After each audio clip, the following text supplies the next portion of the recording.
Salut, je m'appelle Vanessa Pilon et je vous souhaite la bienvenue à l'École de la vie. Un endroit, mais pas vraiment un endroit, là, c'est plus comme une émission, un balado, où l'on apprend enfin des choses qui nous sont réellement utiles pour mieux naviguer cette affaire à la fois le fun et bizarre qu'est l'expérience humaine. Bon épisode? Ouais, le bon épisode, je suis pas sûre. Bonjour les beaux amours, me revoici du Cool Club à Granby. Vous aurez sans doute remarqué que mon décor a changé. C'est grâce à tout l'amour des gens merveilleux du Cool Club à Granby. Si vous n'êtes jamais venu, là, c'est un endroit... C'est dur à expliquer parce qu'il y a tellement de choses qui se passent ici. Je pense qu'il faut juste traverser la porte. Sur la porte, c'est écrit « Bienvenue chez toi » et vous allez tout comprendre c'est quoi l'ambiance ici. Puis à chaque fois que mes invités arrivent, ils sont comme oh, « On est tellement bien ». Donc, salle de spectacle, aussi café, il y a du merch, il y a tellement de choses qui sont offertes ici. Donc, rendez-vous sur coolclub.ca si vous voulez voir l'espace. Puis peut-être qu'on va se croiser un jour ici si vous êtes de passage à Granby. Donc, aujourd'hui, mon invité, c'est... quelqu'un qui m'a été tout d'abord suggéré par une auditrice. J'oublie c'est qui, donc auditrice en question, merci de m'avoir suggéré cette personne-là. C'est Philippe Brouillard. C'est un candidat au doctorat en sciences quantiques. Il étudie présentement auprès du physicien Dr Amit Goswami. J'ai plusieurs livres, là, moi, de Dr Goswami à la maison. C'est juste que je n'ai jamais rien compris, bien honnêtement. Ça m'intéresse beaucoup, la physique quantique. Ça m'intéresse sur...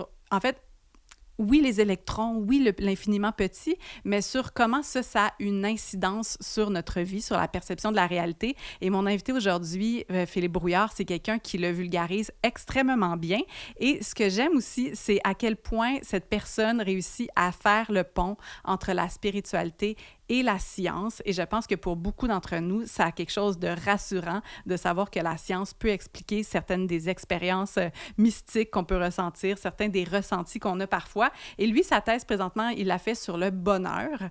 Le bonheur, c'est très, très large. On pourra spécifier un peu de quoi il s'agit. Et il a présentement lancé un livre qu'il a coécrit avec son père, le docteur Gaétan Brouillard, médecin retraité. C'est en fait, c'est le doyen de la médecine intégrative au Québec.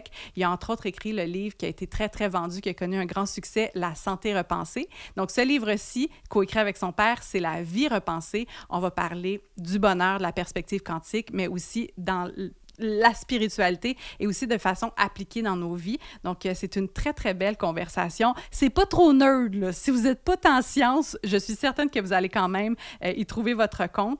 Et je veux juste vous remercier encore une fois d'être au rendez-vous, de faire ce chemin-là. Des fois, j'imagine que ça peut être inconfortable, les écoutes de ces épisodes, mais de prendre ce temps-là, de passer des fois 1 heure 15 à questionner les choses, à prendre des notes, à progresser dans cet univers-là, c'est vraiment grand. Puis vous allez voir, grâce au quantique, on peut voir que notre développement personnel puis le travail qu'on fait à l'intérieur de nous, ça a aussi un impact sur la collectivité, sur l'ensemble des êtres humains. Donc, c'est pas vain. C'est pas quelque chose là, qui est juste centré sur nous. Donc, ça aussi, je trouve ça très, très beau. Donc, parce que vous contribuez à un plus beau collectif pour demain qui commence aujourd'hui.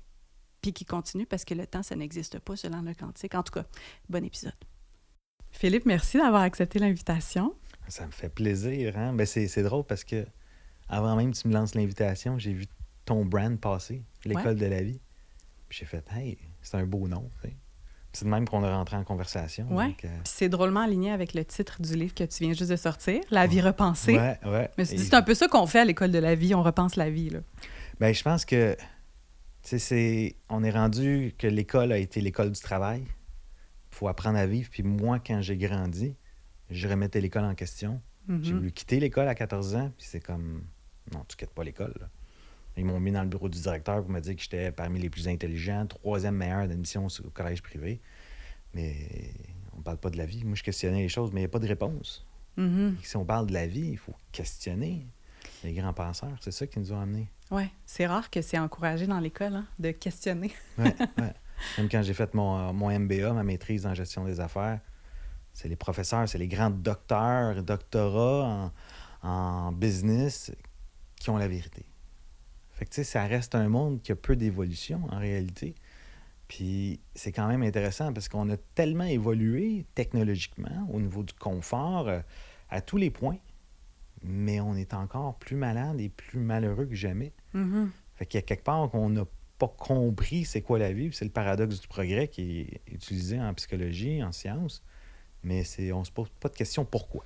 Encore le pourquoi. C'est ça, puis c'est ce qu'on est en train, je pense, de faire en ce moment, puis ce à quoi tu contribues en justement voulant tracer des ponts entre cette sagesse millénaire qu'est la spiritualité, puis maintenant venir tracer le pont avec les sciences, avec la science quantique plus particulièrement. Mais avant qu'on aille là-dedans, là, moi, je suis curieuse parce que quand je préparais l'entrevue avec toi, souvent, quand les gens viennent s'asseoir à mon micro, puis là, on jase pour les cas de la vie, tu sais, souvent on fait un petit tour d'horizon, d'où t'arrives, là, mettons. Puis souvent, le chemin, c'est j'étais dans la vie matérielle, j'avais performé à l'école, je suivais la recette, puis à un moment donné, sentiment de vide, remise en question, et là, genre d'éveil, puis on tourne notre vie de bord, puis on s'engage dans un nouveau chemin. Tu sais, c'est ça, grosso modo, souvent l'histoire, là. Et là, toi, c'est un peu le chemin inverse. Ou pas, mais t'as quand même grandi dans un contexte très spirituel, avec tes parents qui sont très engagés dans cette voie-là, mais toi, tu t'es tracé un chemin différent. Fait que j'étais curieuse de retracer un petit peu pour les gens qui te connaissent pas, d'où t'arrives, puis pourquoi la science quantique. Mais c'est intéressant ce que tu as dit parce que je suis quand même passé par là aussi. Ouais. Mais fait que je suis né dans un domaine spirituel. Mon père médecin, donc la science et la spiritualité aussi en même temps. Et déjà à 5 ans, je disais que je voulais changer le monde. Je trouvais qu'il y avait quelque chose qui clochait avec la réalité dans laquelle on vivait. Est-ce que, je ne sais pas qu'est-ce qui avait été exprimé, tous les détails, mais... Et à 8 ans, j'étais appelé le souriant. À 9 ans, je commençais mes cours de spiritualité. Puis rendu à un certain moment donné, quand on tombe vers l'adolescence, ben il y a le gros sentiment d'être comme tout le monde. Mm-hmm. Fait que je rejette ce que mes parents font. Là, on parle, j'ai 42 ans. Fait que la spiritualité, il y a 30 ans au Québec, et il n'y en avait pas vraiment. C'était encore la religion qui était prédominante, même si c'était comme vers la fin, mais c'était encore présent. C'était très marginal, là, la spiritualité. Ouais, c'était beaucoup dans l'ésotérisme. C'était Ouais. peu de gens, là. Tu sais, il y avait des Bouddhas, des choses comme Ouais. ça chez nous, puis fait que c'était comme, c'est quoi ça? Les gens ne comprenaient pas ou ne savaient pas c'était quoi. Et bon, à l'adolescence, moi, bon, je veux quitter l'école, comme j'expliquais tout à l'heure. Je trouvais que ça ne servait pas à grand-chose, mais je cherchais quelque chose, mais je n'étais pas capable de savoir c'était quoi. Et grand sportif, je me suis lancé dans le sport, puis ça a été un peu comme ma sortie de secours par rapport à l'école. Rendu au cégep, j'ai quitté le cégep pour me concentrer sur le sport. J'étais sur l'équipe du Québec en ski acrobatique. J'ai fini 21e 2 années de suite en ski. Fait que j'étais allé dans cet extrême-là, dans le sport, vraiment au niveau performance. Et après ça, ça a été dans le party, faire la fête, la voiture de l'année de 50 000. Fait que je vivais un peu dans ce côté matérialiste-là aussi, je l'ai vécu. Fait que des fois, ils disent « Ah, ben toi, tu n'as jamais vécu ça. » Ben oui, je l'ai vécu. Ouais, j'avais 21 ans, puis c'était la grosse vie que je vivais. Puis je vivais chez mes parents, puis je travaillais. Fait que je dépensais tout mon argent sur avoir du plaisir. J'ai entendu du pot. Ouais, je sais pas quel mot qui allait sortir, là, mais bon. Mais donc, tu l'as eu, ce processus-là d'individuation, là, comme on a ado, de sortir un peu de sa cellule familiale, de trouver un peu qui on est. Puis finalement, le matérialisme aussi, t'as embarqué pendant un petit bout. Comment ça se passait avec tes parents, disons, qui étaient dans, je pense, peut-être un paradigme un peu différent, ou peut-être qu'il l'était aussi. Mais c'est intéressant parce que il y a un paradoxe qui est nommé par rapport à si tu es spirituel, le matériel ne devrait pas exister. Ouais. C'est souvent quelque chose comme ça. Mm-hmm. Mais ce qu'on réalise, que ce soit même dans l'hindouisme, ça a été les premiers à nous dire que tout est la même chose. Et donc, tout est de l'énergie. On le voit en physique quantique, on dit cette même réalité-là.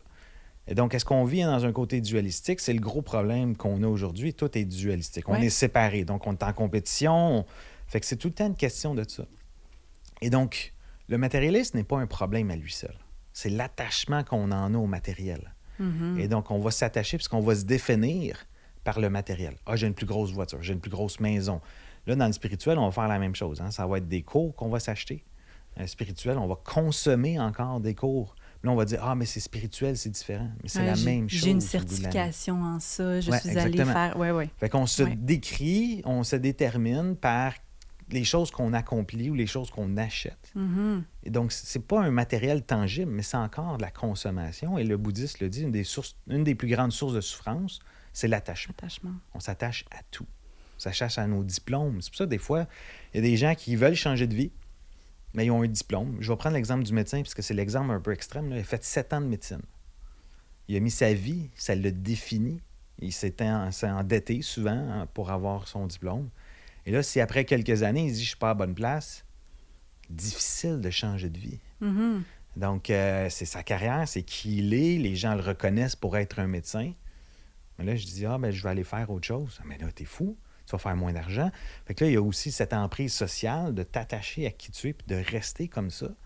Fait que le matériel, il n'est pas mauvais pour certaines choses. Mais c'est quoi l'attachement ou le lien que tu as avec? Mm-hmm. Mm-hmm. Et donc, je suis passé du côté matérialiste, les grosses voitures, puis on était beaucoup dans les voitures sport, puis dans les courses automobiles, ces choses-là, avant que le film Fast and the Furious est sorti, puisqu'on s'en rappelle. Parce qu'avant, c'était drôle, parce qu'avant, à Montréal, en arrière de l'Orange Julep, on allait courser. Oui. La police était là, filmait ce qui se passait, parce que c'était tout à fait nouveau. Le film est sorti, et là, tout le monde a commencé à en faire, et là, c'est devenu illégal. Fait que tous les endroits qu'on allait courser, toutes les rues étaient mouillées, parce qu'ils savaient où est-ce qu'on se tenait. Et donc, c'est changé parce que c'est devenu une tendance. Et ce moment-là, ben, c'est un peu n'importe qui ou n'importe quoi qui va le faire. Et c'est comme ça dans la vie de tout le temps. Et donc, à quel point que la voiture que tu as, par exemple, si tu la perds ou si tu la fais voler ou tu as un accident, puis finalement, ou tu n'es plus capable de l'avoir financièrement, c'est quoi l'impact que ça a sur toi? Mm-hmm. Fait que c'est cette c'est pas plus grande nécessairement réalité-là. C'est pas nécessairement d'avoir une belle voiture. C'est plutôt de voir si on retire ça de ta vie, quel impact ça a sur toi. Puis ça nous permet de voir est-ce qu'il y a un attachement ou est-ce qu'on est dans cette emprise-là de...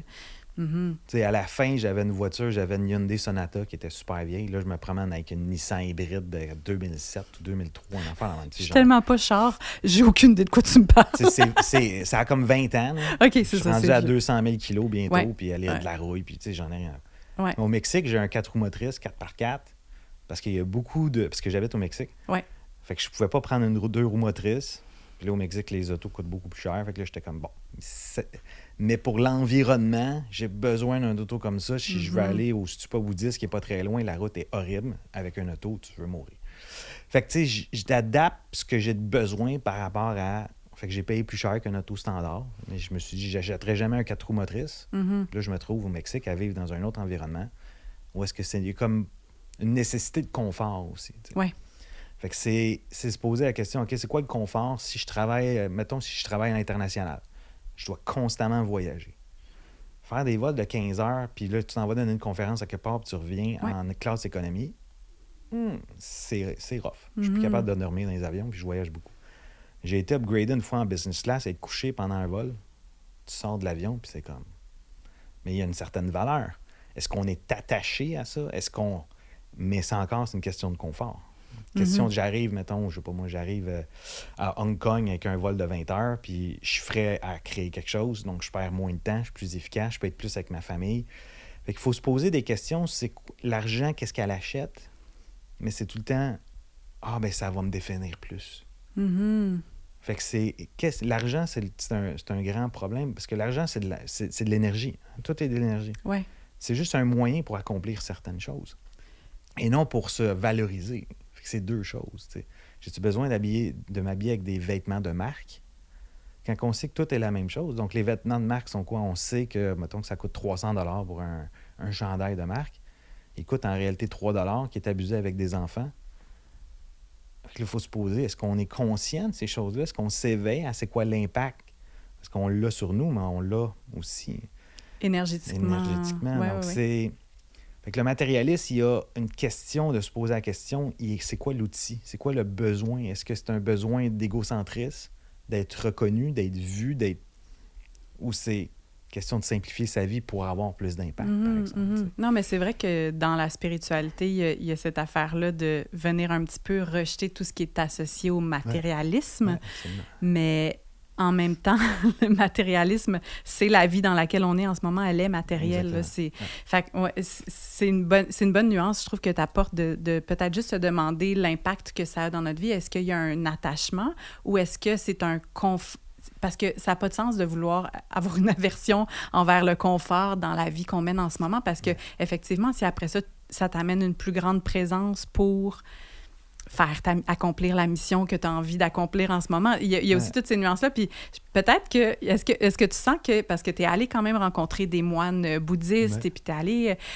Est-ce que tu sens que c'est un peu une glorification de ce mode de vie-là très austère parce que on voit que même dans cette espèce d'austérité-là, il y a un bonheur qui est palpable, puis on se dit, ben coudonc, on serait supposé être capable d'atteindre le bonheur dans l'inconfort, tu comprends, tu sais? Fait que, est-ce que tu sens que des fois, peut-être, on a fait ce raccourci-là de « Hey, moi, je vais cultiver mon bonheur en dépit de tout le confort matériel », tu sais? Puis un certain jugement aussi des gens qui sont dans le confort matériel. Ouais, ben c'est...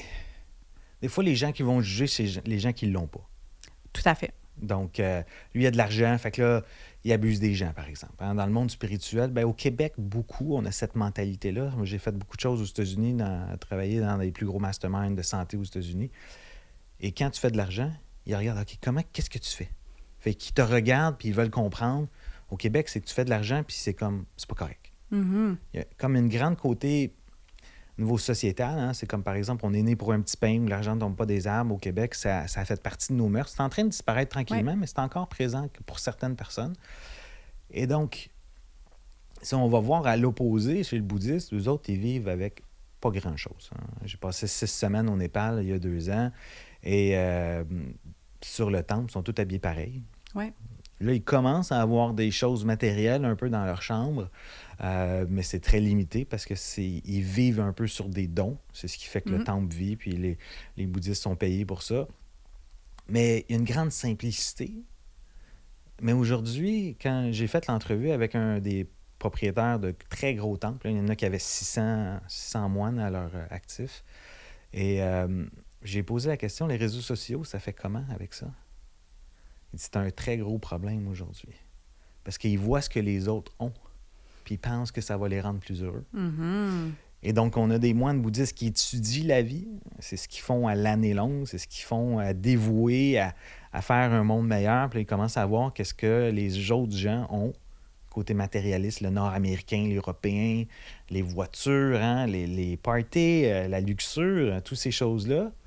Et là, ils commencent à se questionner par rapport à ça. C'est quoi la vie?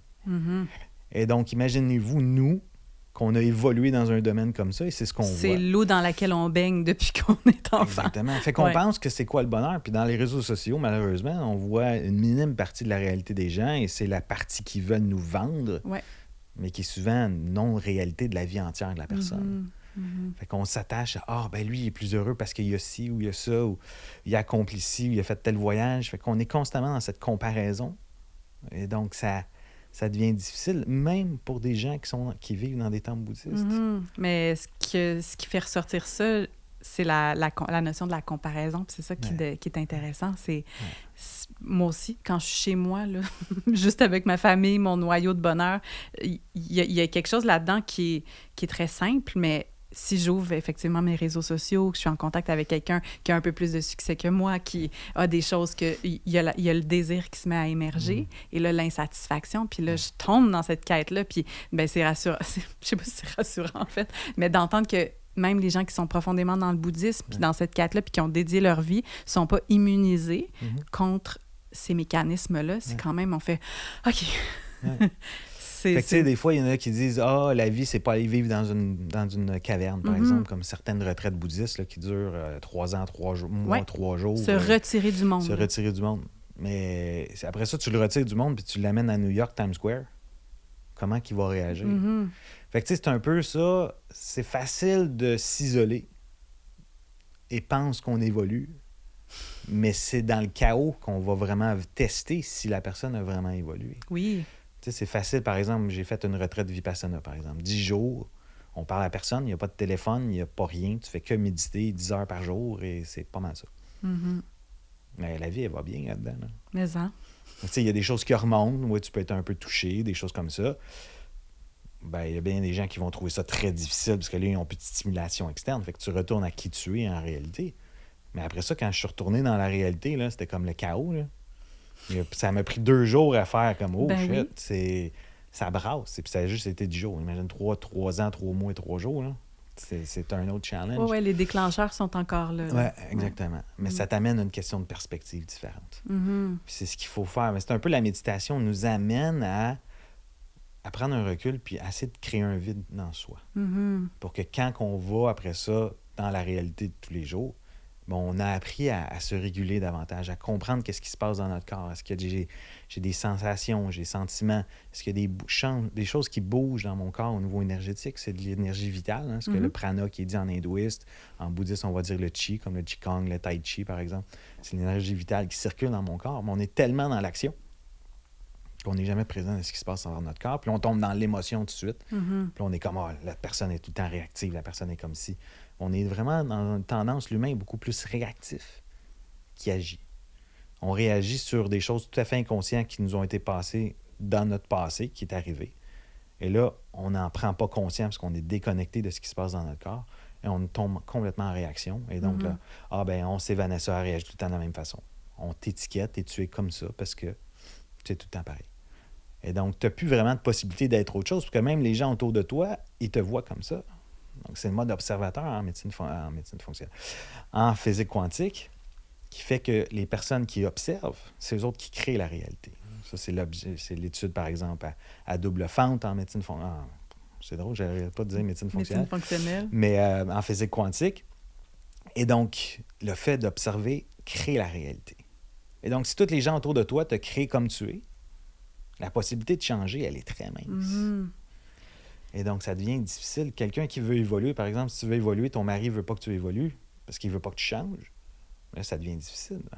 C'est pour ça que, pour moi, c'est une des raisons du divorce. Je ne sais pas, il n'y a pas d'études spécifiquement là-dessus, mais pour moi, ça serait une très grande force de divorce. S'il y en a un des deux qui veut évoluer puis l'autre ne veut pas, ça crée des conflits par rapport à ça. Donc, je ne sais pas si tu as déjà reçu des messages par rapport à ça, mais juste dans les auditrices de l'École de la vie, il y a des auditeurs aussi, mais c'est un message que je reçois souvent de ce moment-là, le point de rupture qui est difficile parce qu'il y a une force, il y a un désir de changement chez une des deux personnes, puis l'autre n'est pas accordé à ce désir de changement-là. Donc, effectivement, il y a une tension qui fait que ça peut pas se passer. Puis, mais là, te parler de physique quantique, je trouverais ça intéressant de juste revenir pour définir ce que c'est la physique quantique. Je pense, c'est parce que, tu sais, c'est un terme qui est à la mode, là. Effectivement. Je m'en venais, véritable histoire, sur la route tantôt, j'ai vu une roulotte, c'était écrit « quantum » dessus. Là, j'étais comme, on est vraiment dans genre « quantum leap »,« quantum sea ». Fait que, il y a un buzz quand même autour de ça. Je pense qu'il y a ce désir de venir appliquer la science sur la spiritualité en ce moment pour expliquer certaines choses puis donner une sorte de crédibilité, ou en tout cas venir la structurer d'une autre façon. Je dirais le rentrer dans le paradigme masculin, mais on pourra s'en parler si tu veux. Mais donc, toi, tu as décidé de passer par la voie de la science quantique, de la physique quantique. Je sais pas, on pourrait aussi définir la nuance entre les deux, pour justement venir naviguer dans la spiritualité. Donc, toi, venant de la spiritualité, qu'est-ce qui était ton... Je sais pas si c'était de l'insatisfaction ou des zones, des affaires que tu avais envie de remplir. D'où s'est émergé ce désir-là de venir explorer la voie de la science quantique pour l'appliquer à la spiritualité? Fait que comme j'expliquais tantôt, je suis né dans une famille spirituelle et scientifique à quelque part. Et toute ma vie, il manque quelque chose, mais je n'étais pas capable de mettre le point dessus, de comprendre c'est quoi. À 18 ans, j'ai commencé des cours de PNL, d'hypnose, de chamanisme. J'ai commencé à cheminer là-dedans. J'ai jamais arrêté de faire des formations en spiritualité, en développement personnel. Mais il me manquait tout le temps quelque chose, puis je n'étais pas capable de mettre le point dessus. À un certain moment donné, il y a à peu près 5 ans, je cherchais qu'est-ce que je voulais faire, parce que je m'avais créé ma propre prison de verre. J'avais une super belle entreprise avec ma femme qui était en médecine fonctionnelle. Fait que ça a fait partie de ma vie très longtemps. Ça fait 25 ans qu'on est là-dedans, avec mon père initialement, puis après ça avec ma femme. Même si je faisais une énorme différence dans la vie des gens, on changeait leur vie par rapport à leur santé. C'était vraiment extraordinaire, ce que ma femme fait encore. Mais même en dépit d'avoir une très grosse différence, on avait 8 employés à un certain moment donné. On faisait quand même un très bon chiffre d'affaires aussi, mais on travaillait très, très fort pour faire ça. Mais il manquait encore quelque chose, même si je faisais une différence dans la vie. Parce que souvent, on va faire « c'est ma mission de vie, c'est de faire une différence », puis là, j'ai trouvé quelque chose qui fait, mais même là, des fois, c'est pas ta mission d'âme. Mm-hmm. La mission d'âme, moi, si on parle, l'âme est là pour évoluer. Donc, on n'a pas juste une vie à vivre. On pourra en parler tantôt de cette partie-là, mais je savais qu'il manquait quelque chose, puis là, je me suis dit « OK, il faut que je trouve c'est quoi. J'ai fait du coaching individuel, ça me parlait pas. J'ai fait plein de choses spirituelles, plein de formations, certifications. Comme on parlait tantôt, j'en ai consommé même dans ce monde-là spirituel. J'en ai dépensé des fortunes en formation, en certification. Puis là, je me suis dit, OK, il faut que je trouve quelque chose. J'ai commencé à faire de la recherche. Je suis tombé sur une première université qui parlait du quantique, mais c'était axé sur la santé. Puis là, j'étais comme, je veux pas faire la santé, je veux transformer la vie des gens. Et le bonheur a tout le temps fait partie. Hein. J'étais appelé le souriant à 8 ans, mais j'ai perdu le souriant à un certain moment donné. Quand tu rentres dans le rang, il faut que tu sois comme tout le monde un peu. Et à un certain moment donné, je suis tombé sur une université qui parlait de sciences quantiques. Et puis là, j'ai fait, la science quantique, c'est de prendre les concepts de la physique quantique. Donc, les gens qui sont en laboratoire, qui travaillent à faire des calculs ou faire des choses comme ça, de prendre la physique quantique pour expliquer l'évolution humaine, expliquer la spiritualité. OK. Fait que c'était en même temps, ça a tout le temps fait partie de ma vie, ces deux domaines qui étaient souvent séparés. Et donc, c'est de refaire cette union entre les deux. Et une chose qui était, comme je pense, qui était manquant, c'était le pourquoi. Parce qu'on a parti un peu de la religion, où est-ce qu'on devait croire aveuglément ce concept-là, bien ou mauvais, ça n'a pas d'importance, mais il fallait y croire aveuglément. Il y a beaucoup de gens qui se sont dit, moi, je suis tanné de ce concept-là, je vais aller vers autre chose. On se retourne vers quoi? La spiritualité. Il faut encore y croire aveuglément. Même si ça fait plus de sens, les gens réalisent que, ah oui, ça fait du sens, mais encore, il faut y croire aveuglément. Et là, aujourd'hui, on a cette science qui explique ces concepts-là, qui explique, par exemple, ce que l'hindouisme nous dit depuis des millénaires, qu'on est tous un, ou qui explique ce que Bouddha disait, qu'on était à 99,999 d'emptiness, qui disait de vide. La physique quantique explique ça. Le yin et le yang, dernièrement, c'est fascinant. Ils ont fait un concept au quantique, c'est l'entrelancement quantique. Si j'ai deux électrons que je connecte ensemble, je peux les distancer d'un bord et l'autre de la planète. Puis si je tourne la rotation d'un, l'autre tourne automatiquement, instantanément. Il n'y a pas de temps, il n'y a pas de distance à ce moment-là. Et quand ils ont pris la photo de ça, c'est exactement un yin et yang. C'est vrai? Oui, c'est vrai. Fait que c'est comme, là, tu commences à dire, il y a des choses comme ça qui nous disent ou qui nous ont montré depuis des millénaires comme on réalise certaines choses comme ça. C'est comme fascinant de voir ces réalités-là. Ça me dit tout le temps. Puis plus qu'on comprend, un peu le bouddhisme nous disait la plus grande source de souffrance, c'est l'ignorance dans la réalité dans laquelle on vit. Fait que plus qu'on comprend ça, plus qu'on est capable. Mais dans le bouddhisme, on ne le comprend pas nécessairement. Il faut comme le croire, on va l'étudier, on va se questionner. Mais on est rendu tellement à consommer de l'information aujourd'hui qu'on ne se pose pas de questions beaucoup sur qu'est-ce qu'on lit ou qu'est-ce qu'on croit. Par exemple, si on fait l'entrevue aujourd'hui, c'était très bon. OK, il se passe quoi après? Quelle question tu t'es posée sur ce que tu as entendu? Ça a tout fait du sens? Ou il y a des choses qui t'accrochaient? Puis même si ça fait du sens, OK, ouais, ça s'applique comment dans ma vie? Donc, c'est cette grosse partie-là qu'on va consommer énormément d'informations aujourd'hui avec tous les médias alternatifs, un peu comme ton podcast. On se fait divertir par ces choses-là qui sont inspirants. Ouais. Puis après ça, on va au prochain. C'est vrai. Fait que, par exemple, pour les meilleurs entrepreneurs, les plus grands CEO, c'est 50 livres par année. 50 livres par année, ça veut dire un livre par semaine. Et même si tu prends un résumé, tu ne te poses pas nécessairement de questions. Fait que tu en as parmi les plus grands au niveau du développement personnel, qui a été dans le livre... attends, comment il s'appelle? Bob Proctor, qui est un très grand nom, qui est décédé maintenant. Puis lui, il disait quand j'ai commencé, il pouvait lire un paragraphe pendant une semaine. Le même paragraphe, pour être sûr de comprendre ce qu'il lisait. Fait que si lui a fait ça, puis il a eu une entreprise énorme, puis là, il va dire c'est un Américain, c'est un gars de Toronto, là, dans la région de Toronto. Fait que c'est un Canadien. Canadien aussi, c'est possible de faire ces choses-là, mais il était à propos d'étudier la vie. Et donc là, on peut l'étudier, mais là, maintenant, on peut la comprendre aussi. Fait qu'il faut se poser des questions, peu importe ce qu'on en fait. C'est un peu ça, on parlait peut-être tantôt du livre, mais le livre qu'on a écrit, moi et mon père, La vie repensée, bien, on a amené plein de questions. C'est pas le 1001 recettes du bonheur ou de la vie, mais c'est comme on challenge tes croyances, on challenge tes valeurs, on challenge comment tu vois la vie. Parce que souvent, on les prend pour acquis. Ah, ça, c'est mes valeurs. Oui, mais tes valeurs, qu'est-ce qui fait que c'est tes valeurs? Alors, les gens ne le savent pas. Ils savent c'est quoi, des fois, leurs valeurs et croyances, mais souvent, ils ne le savent même pas. Mais s'ils sont là, qu'est-ce qui fait qu'ils sont là? C'est tes parents parce qu'ils étaient comme ça, fait que t'es comme ça? Ou c'était à l'école, ou tes amis? Est-ce que tu t'es déjà posé tes questions sur tes valeurs? On se pose peu de questions dans la vie. Bien, c'est sûr que les valeurs vont être formées par l'environnement dans lequel on est, la société, nos parents, Puis à un moment donné aussi, c'est ce dont tu parles, l'espèce de consommation du développement personnel, je pense que c'est une façon un petit peu de fuir le réel travail. Puis moi, je suis là-dedans parfois aussi. Là.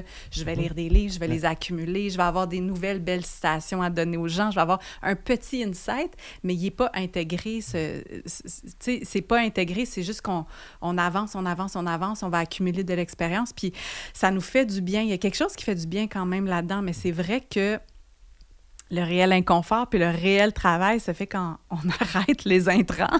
Puis là, c'est sûr que c'est pas bon pour ma business de podcast là, de dire ça au monde, mais de venir vraiment ralentir puis d'intégrer profondément une notion, un concept ou de vraiment se pencher puis s'arrêter, c'est là qu'est le réel travail, parce que c'est facile là, d'être comme tout le temps dans quelque chose de nouveau, une nouvelle idée, une nouvelle façon de présenter cette réalité-là.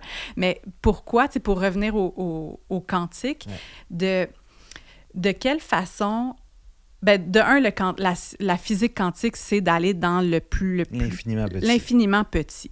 Et là, les découvertes qui sont faites dans l'infiniment petit, c'est là que ça ouvre les possibilités à notre vie, à nous, à notre expérience humaine. Fait que, chose intéressante, ça peut donner du power à ton podcast. Tu disais, c'est pas trop bien. Non, mais écoute le podcast, prends des notes, questionne-toi, étudie le podcast. Oui.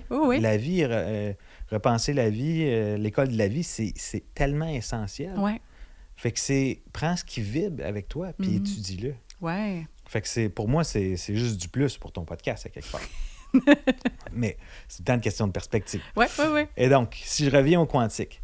Donc, le quantique est malheureusement un peu tassé de la main par la science, parce qu'ils disent souvent que ça fonctionne juste dans l'infiniment petit. Quand on parle d'infiniment petit, on parle en bas de l'atome. Donc, électrons, protons, photons, qui sont des termes souvent que les gens peuvent connaître, même s'ils ne se rappellent plus c'est quoi de leur cours au cégep. On a eu vaguement un cours là-dessus au secondaire. C'est ça, au secondaire, au cégep, quelque chose comme ça. Et donc, on explique ces choses-là, puis on réalise, par exemple, si on regarde un atome, je ne sais pas si on a une image d'un atome, les gens un peu, si vous regardez mon logo, c'est un peu ce qu'on a joué avec. Mais souvent, on voit comme il y a quelque chose dans le centre, après ça, il y a des orbites autour, puis on voit l'électron qui tourne autour. C'est une image 3D de la réalité, parce qu'en réalité, il n'y a pas d'électron qui tourne. C'est un champ. L'électron est partout en même temps. Jusqu'à temps qu'on l'observe, là, il va se retrouver à un endroit. Il va se retrouver seulement sur des axes. Il ne se retrouvera pas entre les deux. Donc, les électrons sont libres. Puis quand on regarde quelque chose, l'électron se met en orbite, s'organise. S'organise, effectivement. Okay. On peut dire qu'il va se matérialiser, on peut dire qu'il va se manifester. Le vrai terme scientifique, c'est collapse. Il part de... on ne sait pas où. En dehors de l'espace et du temps, en réalité. Fait qu'on réalise qu'il y a quelque chose qui se passe en dehors de l'espace-temps, dans notre monde 3D. Comme on parlait tantôt, l'électron qui est entre lancement quantique, ça passe plus vite que la vitesse de la lumière, qui est rien qui est supposé aller plus vite que ça.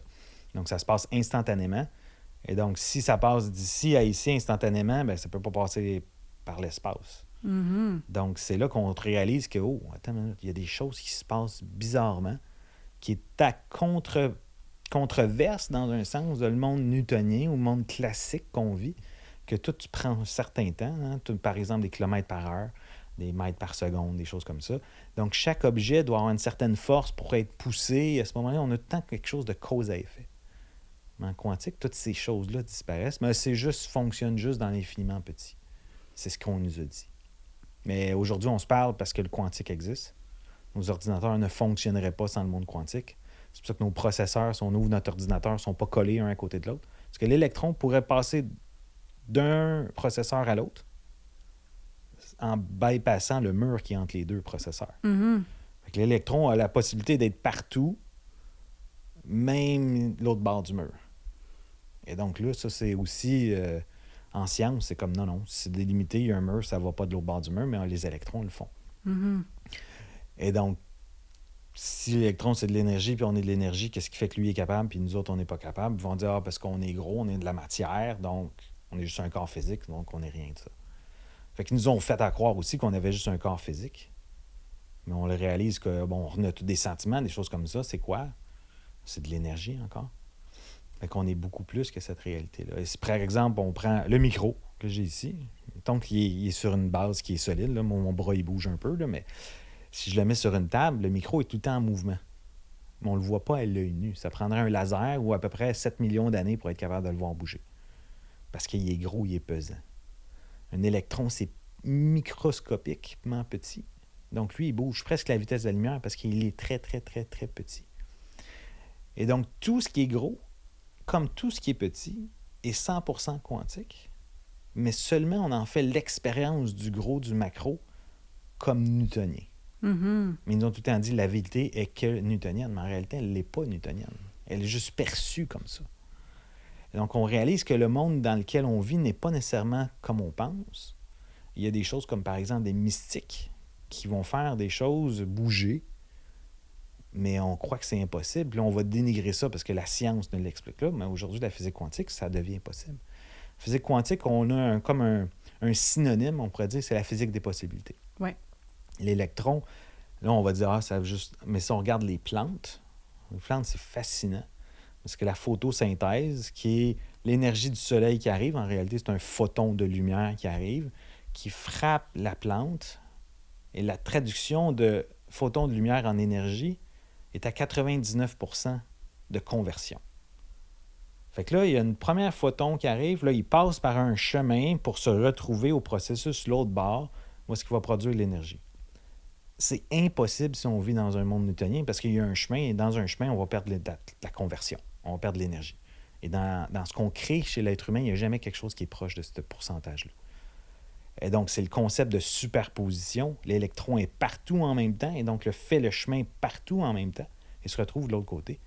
Et donc, c'est encore des concepts qu'on voit qui s'appliquent pas juste dans l'infiniment petit, mais s'expliquent aussi dans une plante.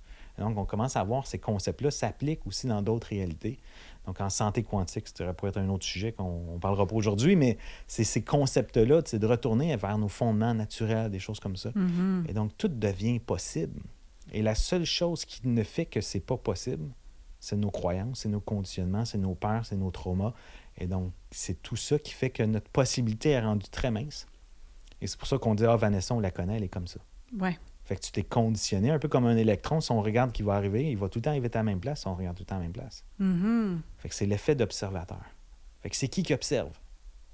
Ben, moi, je t'observe au travers de mes pensées, de mes croyances, de mes valeurs, de mes traumas, de ces choses-là.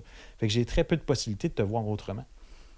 Mais si je te connais pas, ben là, plein de possibilités de te voir, puis de te créer comme peut-être la femme extraordinaire que tu es, que je connais pas vraiment. Mm-hmm. Et donc, c'est pour ça qu'il faut partir à partir de rien, mais c'est difficile. Fait que je te demande de choisir entre chocolat vanille. Tu choisis quoi? C'est une vraie question. Oui, c'est une vraie question. Choisis chocolat. Chocolat. Mais il y a un conditionnement pour pourquoi tu as choisi. Oui, parce que moi, je me dis, j'aime le chocolat. Ouais. Depuis que je suis petite, le chocolat, c'est ma saveur préférée. Fait qu'il y a un conditionnement. Oui. Il n'y a rien de négatif, de positif. C'est ce que c'est. Mais chaque choix dans notre vie, normalement, il est conditionné par quelque chose. Mm-hmm. Mon professeur, il dit, la seule choix réelle que tu as, c'est de dire non à ton conditionnement. Et c'est là que tu peux créer tout, parce que tout devient possible, parce qu'il n'y a rien qui est conditionné à base. Le seul choix réel, c'est de dire non à notre conditionnement. Ouais.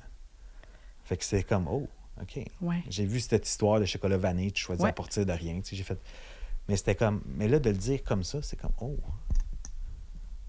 Fait que c'est d'être capable de créer à partir de rien, tout devient possible. Mais on a tellement de choses aujourd'hui dans notre vie qu'on est prévisible. Mm-hmm. Parce qu'on est conditionné. Oui, on a notre idée par rapport à ce que c'est l'expérience humaine, notre monde. Tu sais, tu parles du paradigme newtonien là, qui est associé à nos perceptions d'humains, là, à nos 5 sens, à comme l'expérience du temps, l'espace, tout ça. Puis on est attaché à ça, on est comme agrippé, on est comme c'est ça la vie. Puis tout ce qui contredit ça, ça crée un inconfort. Mais là, avec la science quantique, avec la physique quantique, d'être capable de venir démontrer avec des outils de plus en plus performants, est-ce que ça permet de déprogrammer quelque chose? Puis là, de le voir dans l'application de nos vies à nous, c'est super intéressant. Puis l'expérience dont tu parles avec l'électron, qu'on les connecte ensemble, on les met à une distance d'une part et de l'autre du globe, puis ils vont réagir simultanément. Là, moi, j'ai lu cette étude-là, puis après ça, ma question, sincèrement, c'était mais comment ça se fait qu'on ne l'applique pas dans nos vies? Parce que je me disais, mais là, il y a dans ma tête, l'application, elle est évidente de faire, ben si on a connecté avec quelqu'un, par exemple, ou même juste notre interconnexion, tu sais, là, on sort de l'illusion de la séparation, puis là, je me dis, mais on est connecté, donc ça explique tellement de choses dans notre monde, mais c'est inconfortable là, d'aller peut-être déconstruire notre façon de voir les choses. C'est tellement plus simple de faire Philippe, Vanessa, séparés. Comme, fais tes affaires, je fais mes affaires. Mais là, de constater que notre façon d'être a un impact sur l'autre et vice-versa. La façon dont on est regardé va peut-être avoir un impact sur nous. Et lalou. Vivre de même, c'est un petit peu plus impliquant. Là. Ouais. Puis là, il y a des gens qui vont faire, ben toi, tu t'es posé la question, ça s'applique à nous. Mais il y en a qui vont dire, ah ben non, ça s'applique juste dans le monde des électrons. Là, là on est différents. Mais en 82, au Mexique, ils ont fait la même genre de choses. Ils ont pris 2 personnes qui ont médité ensemble. Ils ont, par exemple, on est ensemble. Tu as reçu des lumières, de flashs de lumière et de son. Fait que ton cerveau réagit et mon cerveau réagit de la même façon. Mais moi, je les ai pas vues, ces lumières-là. Là. Fait qu'on était connectés juste en méditant 20 minutes ensemble, par exemple. Fait qu'on devient cette même réalité-là. Et donc là, on commence à voir que ça s'explique pas juste dans l'infiniment petit, mais ça s'explique aussi dans l'être humain.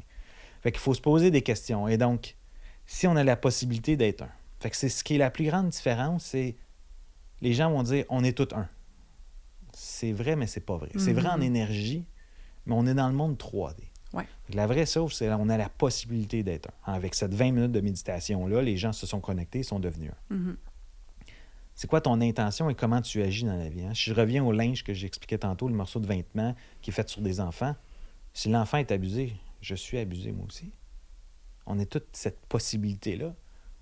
Et donc, il faut commencer à voir que chaque geste que je fais, est-ce que c'est dans mon bien-être à moi, qui est le côté égocentrique, qui est le côté compétition, qui en veut plus, hein, qui va être, comme tu disais, j'ai le désir parce que l'autre, elle l'a.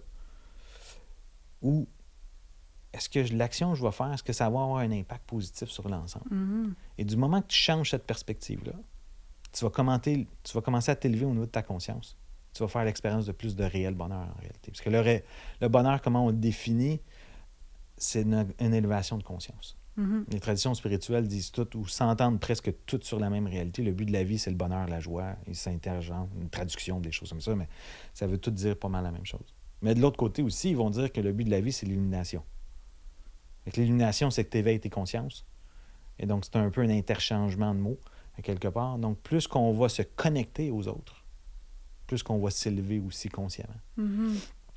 Fait qu'il faut prendre ça en considération. Fait qu'est-ce que mon choix que je fais, est juste pour moi?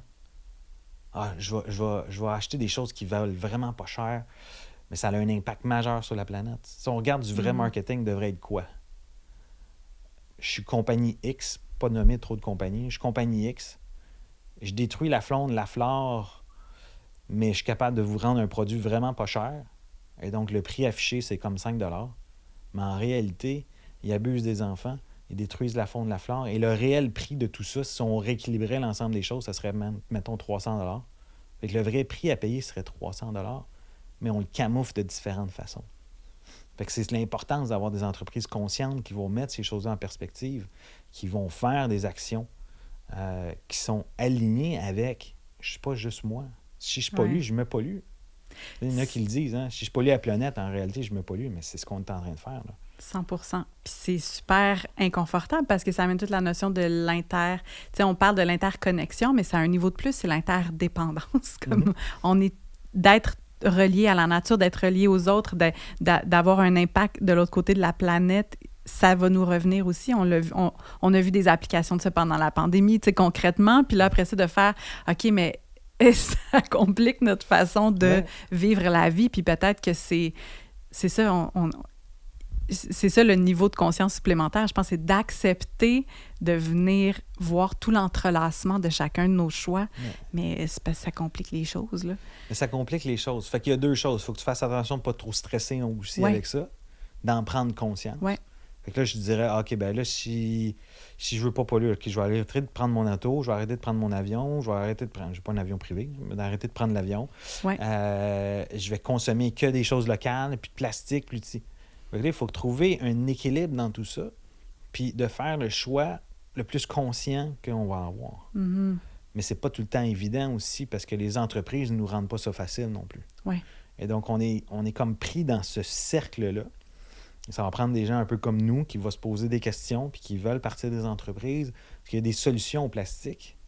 Le plastique, c'est du pétrole au bout de la ligne. Là. Fait qu'on faut pas mettre de pétrole dans le fleuve ou dans le golfe ou peu importe, mais on en consomme tout le temps puis il se retrouve à la même place. Fait que c'est comme un peu aberrant. C'est comme si une fois qu'il est transformé, c'est correct. Donc, c'est de dire, OK, ben il y a des compagnies qui sont là, et donc d'encourager ces compagnies-là, même si ça peut être coûté moins cher, parce que des fois, ces compagnies ne sont pas subventionnées par les gouvernements, par exemple. On se retrouve des fois des produits qui sont mauvais pour la planète, mais sont subventionnés, fait qu'ils paraissent moins chers. Mais au bout de la ligne, c'est qui les subventionne? Au Québec, c'est nous, la population. Donc, c'est de prendre conscience, OK, ben si ça me coûte $1 ou $2 de plus, je pense pas juste à moi. Mais c'est difficile pour les gens, parce que l'argent, c'est le plus grand attachement. Donc, c'est le plus grand sens de sécurité, de liberté. C'est ce que les gens pensent, c'est l'argent. En réalité, c'est la prison qu'on s'est créée autour de l'argent. Et donc, on peut se retrouver avec pas d'argent, puis on peut quand même vivre à une certaine limite. T'sais. Mais on va perdre notre confort, on va perdre notre sécurité, on va perdre... Moi, j'ai une personne dans mon programme, elle était très, très gros titre dans une très grosse entreprise. Et donc, là, elle s'est dit, moi, je suis plus capable. Elle a quitté. Elle a mis comme sa carte d'affaires, dans un sens, aux poubelles, son titre, puis tout ça.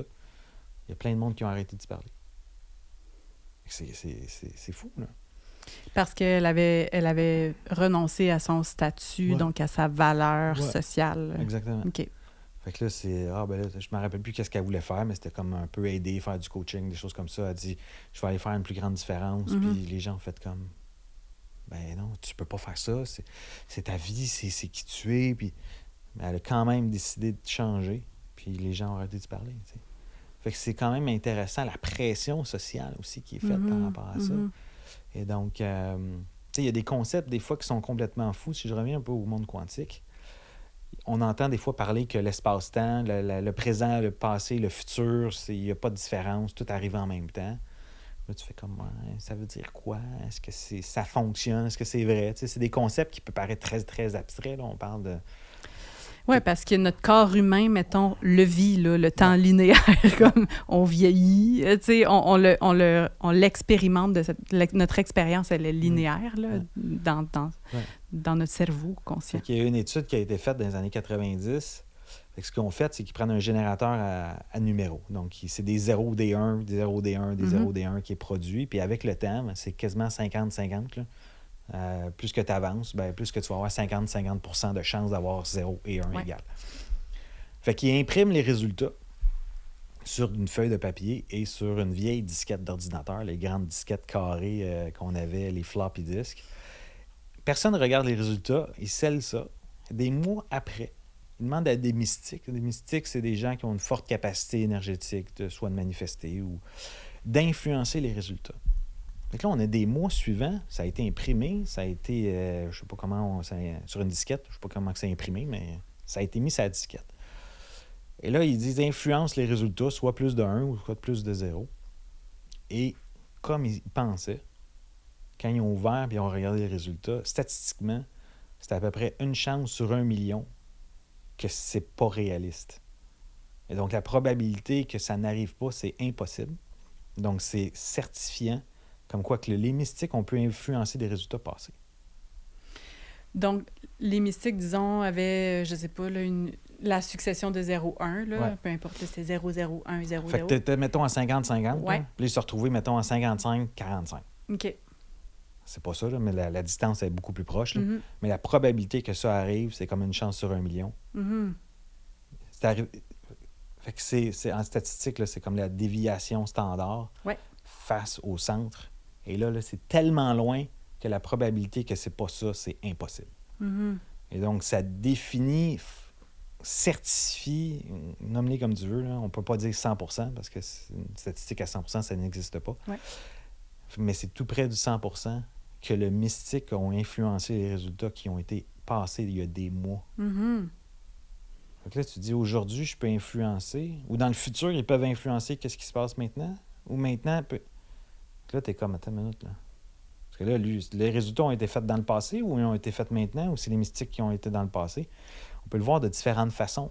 On voit que le futur peut avoir un impact sur le passé ou sur le présent, vous voyez comme tu veux. Ouais. Et que là, on commence à faire, oh, c'est pas juste dit en l'air comme ça. Il y a plein d'études dans ce style-là qui ont des impacts.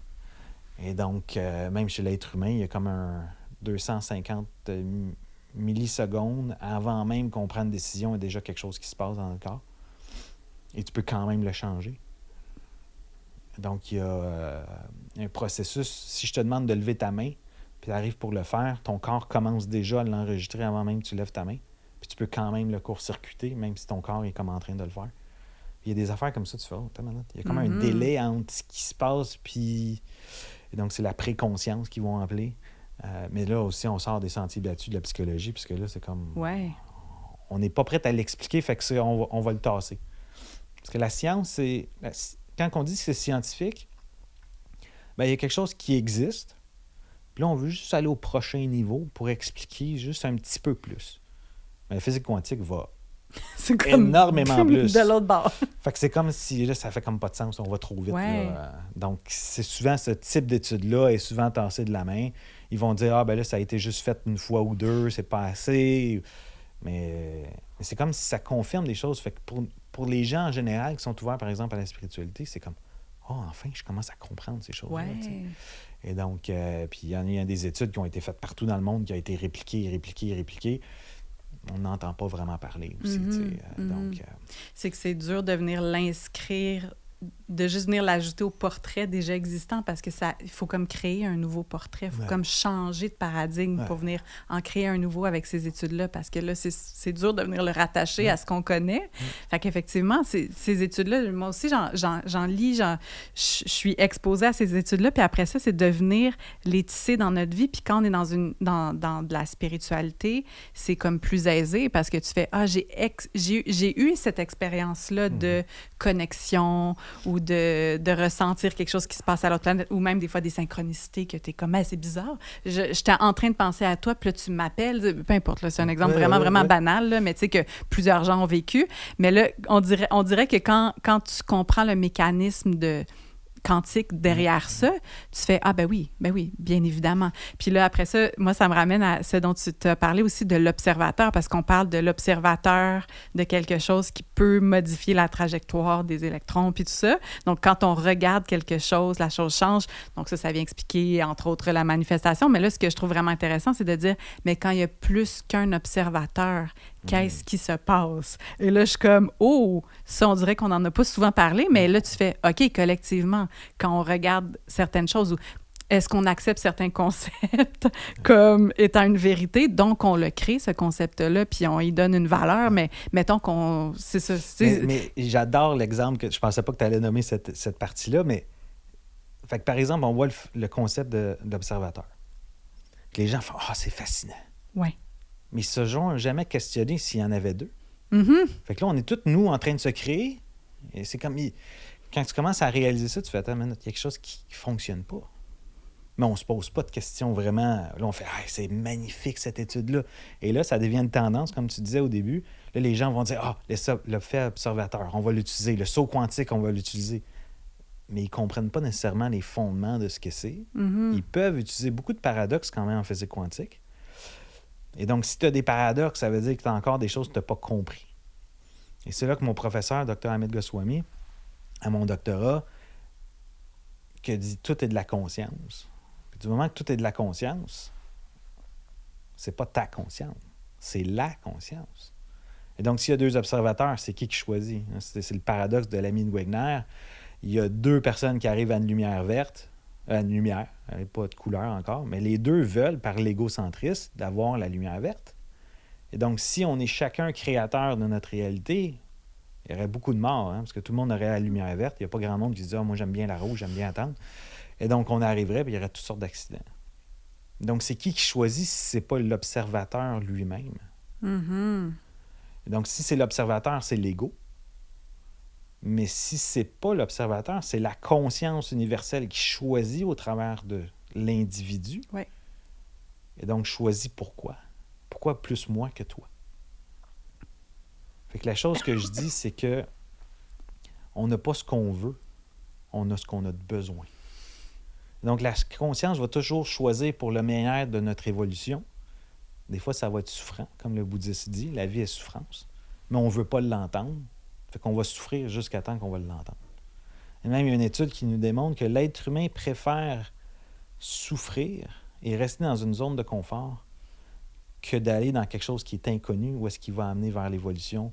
Et c'est donc, encore plus souffrant d'aller vers l'inconnu. Fait Ouais. qu'on préfère rester dans notre Exactement. souffrance qu'on connaît. Là. Ouais. Ouais. Fait que notre zone de confort, c'est pour ça qu'à donner des paradoxes comme ça, on sort de notre zone de confort, puis là, on ne veut pas trop y aller. Mhm. Et même moi, quand j'étais plus jeune, je faisais plein de développement personnel, des choses comme ça.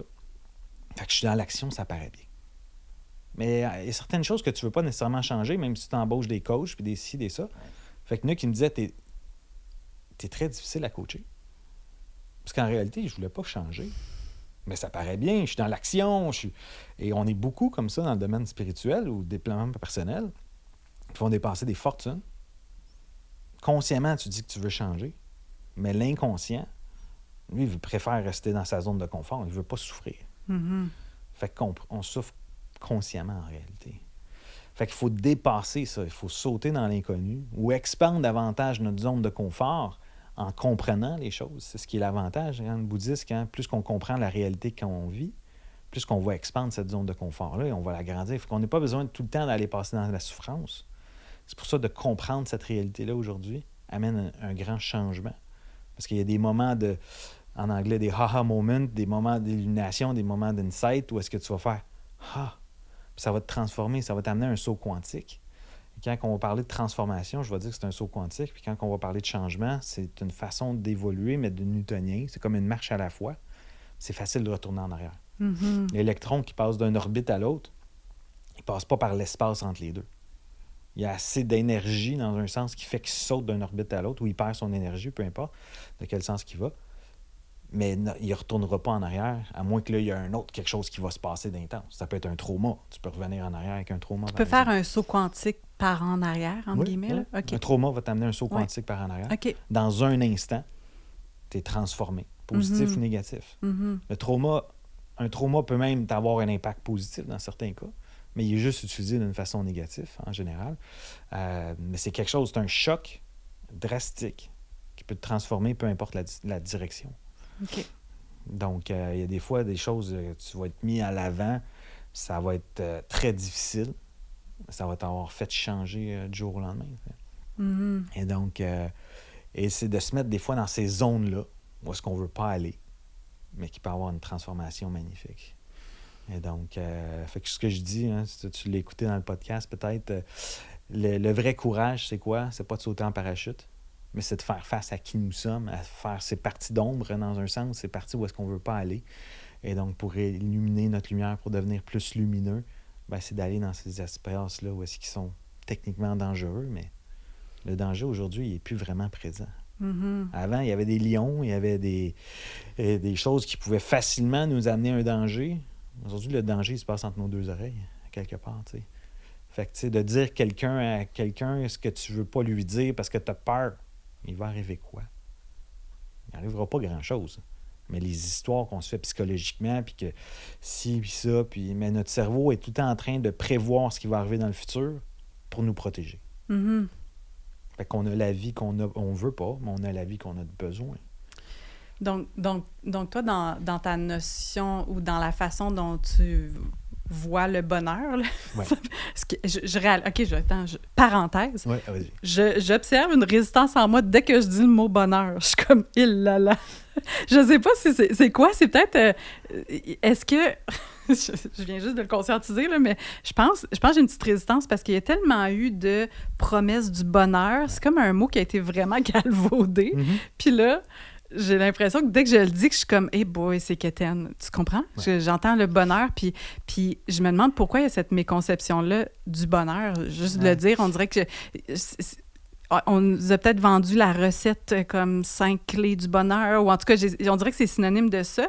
Puis l'autre question qui émerge à moi, excuse-moi, je suis en train de garde, je conscientise des affaires, mais là, je réalise aussi que j'ai l'impression que ça sert à rien d'aspirer au bonheur parce que c'est une quête qui va être sans fin. Mm. Fait que voici, je viens juste de nommer ma résistance au bonheur. C'est très bon ce que tu nommes parce que c'est ce que la science démontre. Que la seule chose qu'ils peuvent te garantir, c'est la poursuite de celui-ci. Mm-hmm. La il faut se poursuite du questionner. bonheur. Ouais. Il faut se questionner. C'est quoi la définition du bonheur? Fait que comme je disais, le bonheur, c'est quoi? C'est une expansion de conscience. Mm-hmm. Fait que tu poursuis quoi? Pas grand-chose. Tu poursuis l'évolution, dans un sens. Ouais. Mais si on regarde la définition du bonheur, c'est beaucoup mélangé avec plaisir. C'est sûr. Et ce qu'on nous a dit, c'est que le bonheur, c'est quoi? Quand on parlait de comparaison tantôt, ben, c'est d'aller au prochain niveau. C'est d'en avoir plus. Mm-hmm. C'est d'avoir la nouvelle voiture ou le nouveau poste ou le nouveau follower sur ton podcast, par exemple.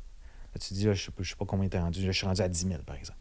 Là, quand je vais être à 12 000, là, je vais être content. Ou là, je vais pouvoir me permettre ça.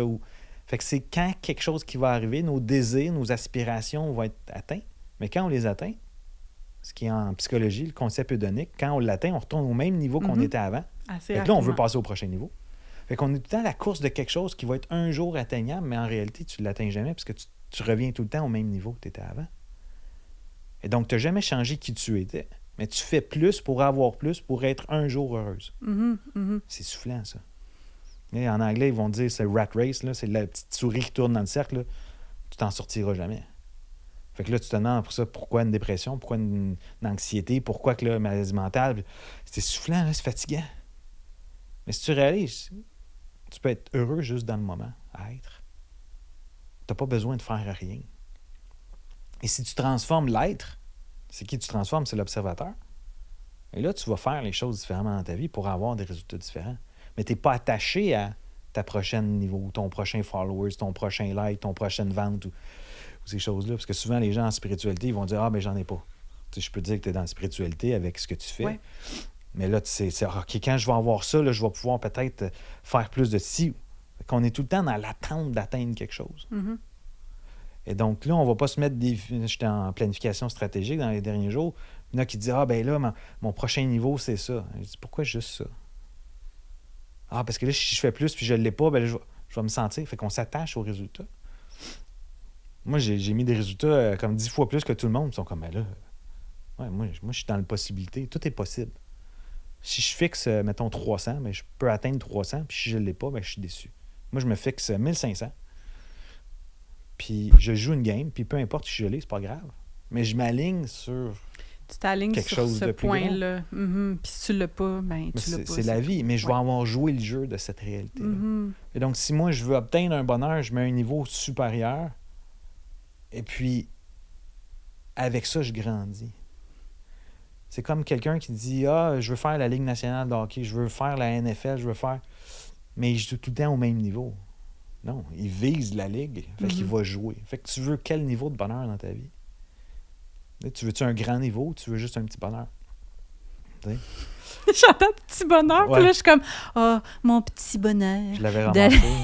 Oui, mais aussi genre les petits bonheurs du quotidien. Ouais. On doit apprendre à se contenter. Puis moi aussi, j'en parle là, du contentement, mais c'est autre chose. En tout cas, mais je le rencontre... contentement est essentiel. Oui, c'est ça. C'est quand j'ai fait l'entrevue avec un des moines bouddhistes, un Rinpoché, là, qui est ceux de réincarnation, qui sont Eux très sont déjà évolués, là, ils se réincarnent maintenant, mais c'est parce qu'ils ont déjà fait plusieurs niveaux Ouais, là, avant. Ça fait partie de leur... Ouais. Fait que j'ai fait l'entrevue avec lui, puis je faisais aussi... je vais écrire un article sur le bonheur et le bouddhisme prochainement, quand je vais avoir du temps. Et je lui ai posé, si tu avais une chose à nous dire pour le bonheur, juste sois content, peu importe le moment.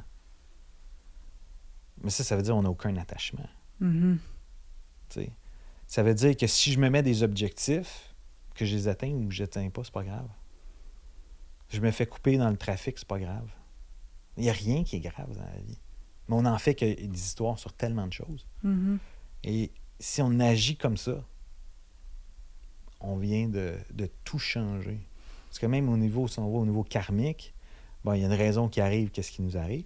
C'est pour ça que je dis, hein, on ne reçoit pas ce qu'on veut, mais on reçoit ce qu'on a de besoin. Mm-hmm. Ce qui est indirectement la loi de karma. Si tu ne réagis pas, ben, à un moment donné, ça disparaît puis ça passe au prochain. Fait que si tu réagis à rien, jamais, tu es sur le chemin de l'illumination, en quelque part. C'est l'équanimité, là. Oui, exactement. Ouais. Mais si tu réaliste, mettons, là, comme... Moi aussi, là, il y a quelques années, quand je faisais des stages de méditation bouddhiste, puis tout ça, tu sais, des fois, on remplissait nos intentions au début, là, tu sais. Puis j'avais pris des photos de ça, puis je suis tombée là-dessus quelques années plus tard, puis ça m'a vraiment fait rire, parce que j'écrivais tout le temps comme équanimité, puis même des fois, j'avais le gosse d'écrire illumination, tu sais. Puis là, je me disais, l'équanimité, on dirait que la perception qu'on en a, c'est de jamais être atteinte par rien. Mais je me rends compte, puis peut-être tu pourras clarifier, puis peut-être que ce que j'ai en tête, ça n'a pas de sens, mais est-ce que ce n'est pas, plutôt que d'aspirer à être touché par absolument rien, quoique faut peut-être aspirer à ça, mais est-ce que ce serait pas de juste laisser les choses nous passer au travers, tu sais, juste comme sans, pas les couper, mais les laisser nous traverser. Sans s'agripper dessus. Oui, exactement. Fait qu'on peut dire que, par exemple, les émotions, tu les regardes passer comme une rivière. Oui. Donc, tu n'es pas à réagir. Et donc, si tu ne réagis pas, tu as la possibilité de faire ce que tu veux avec. Oui. Et donc, parce que la ligne est mince en dire je ne réagis pas parce que je les coupe. Oui. Donc, je ne les vis pas. Bypass. C'est ça. Fait que c'est la tendance masculine, c'est on va boucher nos émotions, on ne les vivra pas. Faut que tu sois un homme fort. Oui. Fait que les garçons n'ont pas d'émotions. Faut pas pleurer. C'est en train de changer. Hein? C'est pour ça qu'on voit pas beaucoup d'hommes aussi dans le développement personnel ou spirituel, parce que c'est le côté émotion. Ils sont déconnectés beaucoup de cette réalité-là. On voit que, surtout quand j'ai commencé, bien, les hommes, c'est parce qu'il y avait cette connexion-là.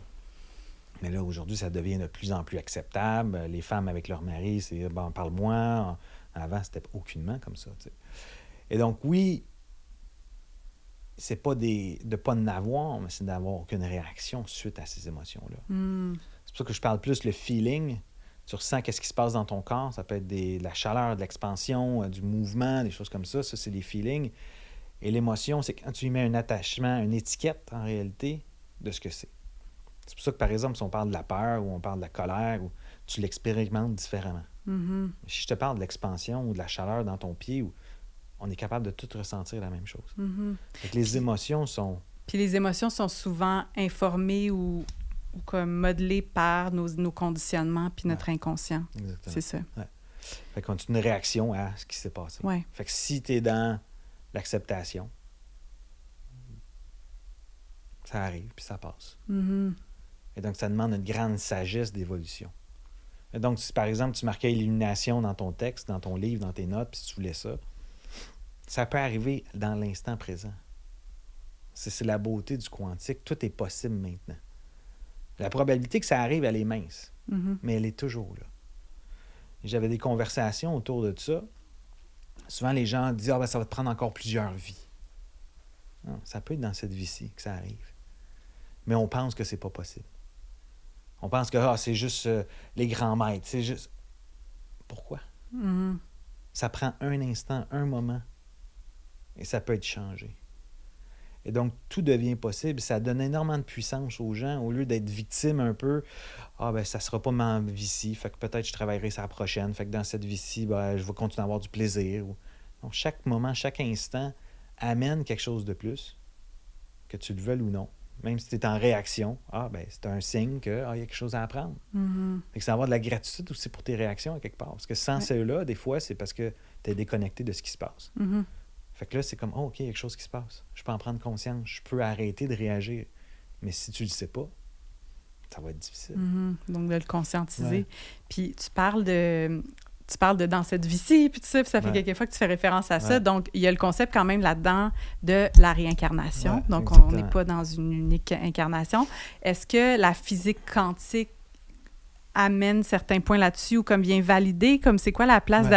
Parce que, bon, on s'entend, ça peut être sur la base d'une croyance, mais est-ce qu'il y a un petit peu de science? Là, Parce que ça amène quand même un changement de perspective. Tu sais, si tu dis, moi, là, ou en tout cas mon âme, c'est pas que cette histoire-ci, Vanessa Pilon, cette incarnation-ci, bien là, ça ouvre le champ des possibles aussi, je trouve. Fait que si on est juste un corps physique, la réincarnation n'existe pas, parce que le corps physique disparaît. Oui. Donc, plaisir, puis on va en profiter le temps que ça dure. Exactement. Merci, bonsoir.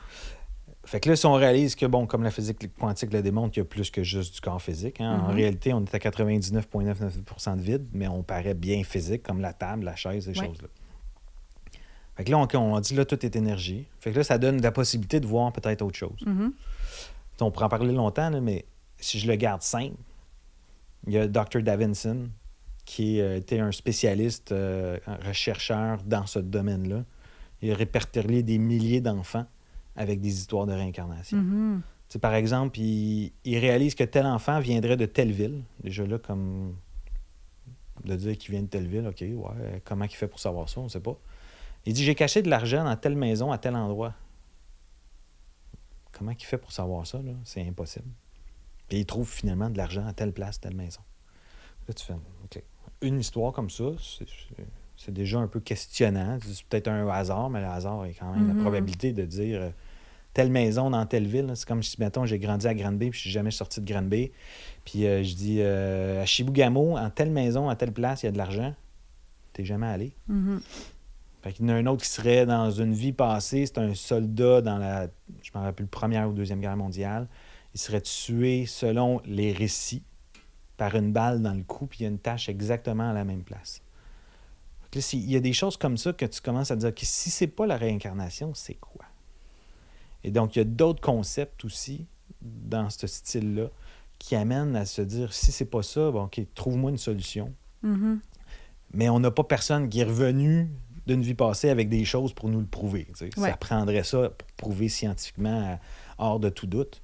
Mais on a tellement de choses qui démontrent cette réalité-là que sans ça, je sais pas ça serait quoi la possibilité, là, mais je sais pas. OK.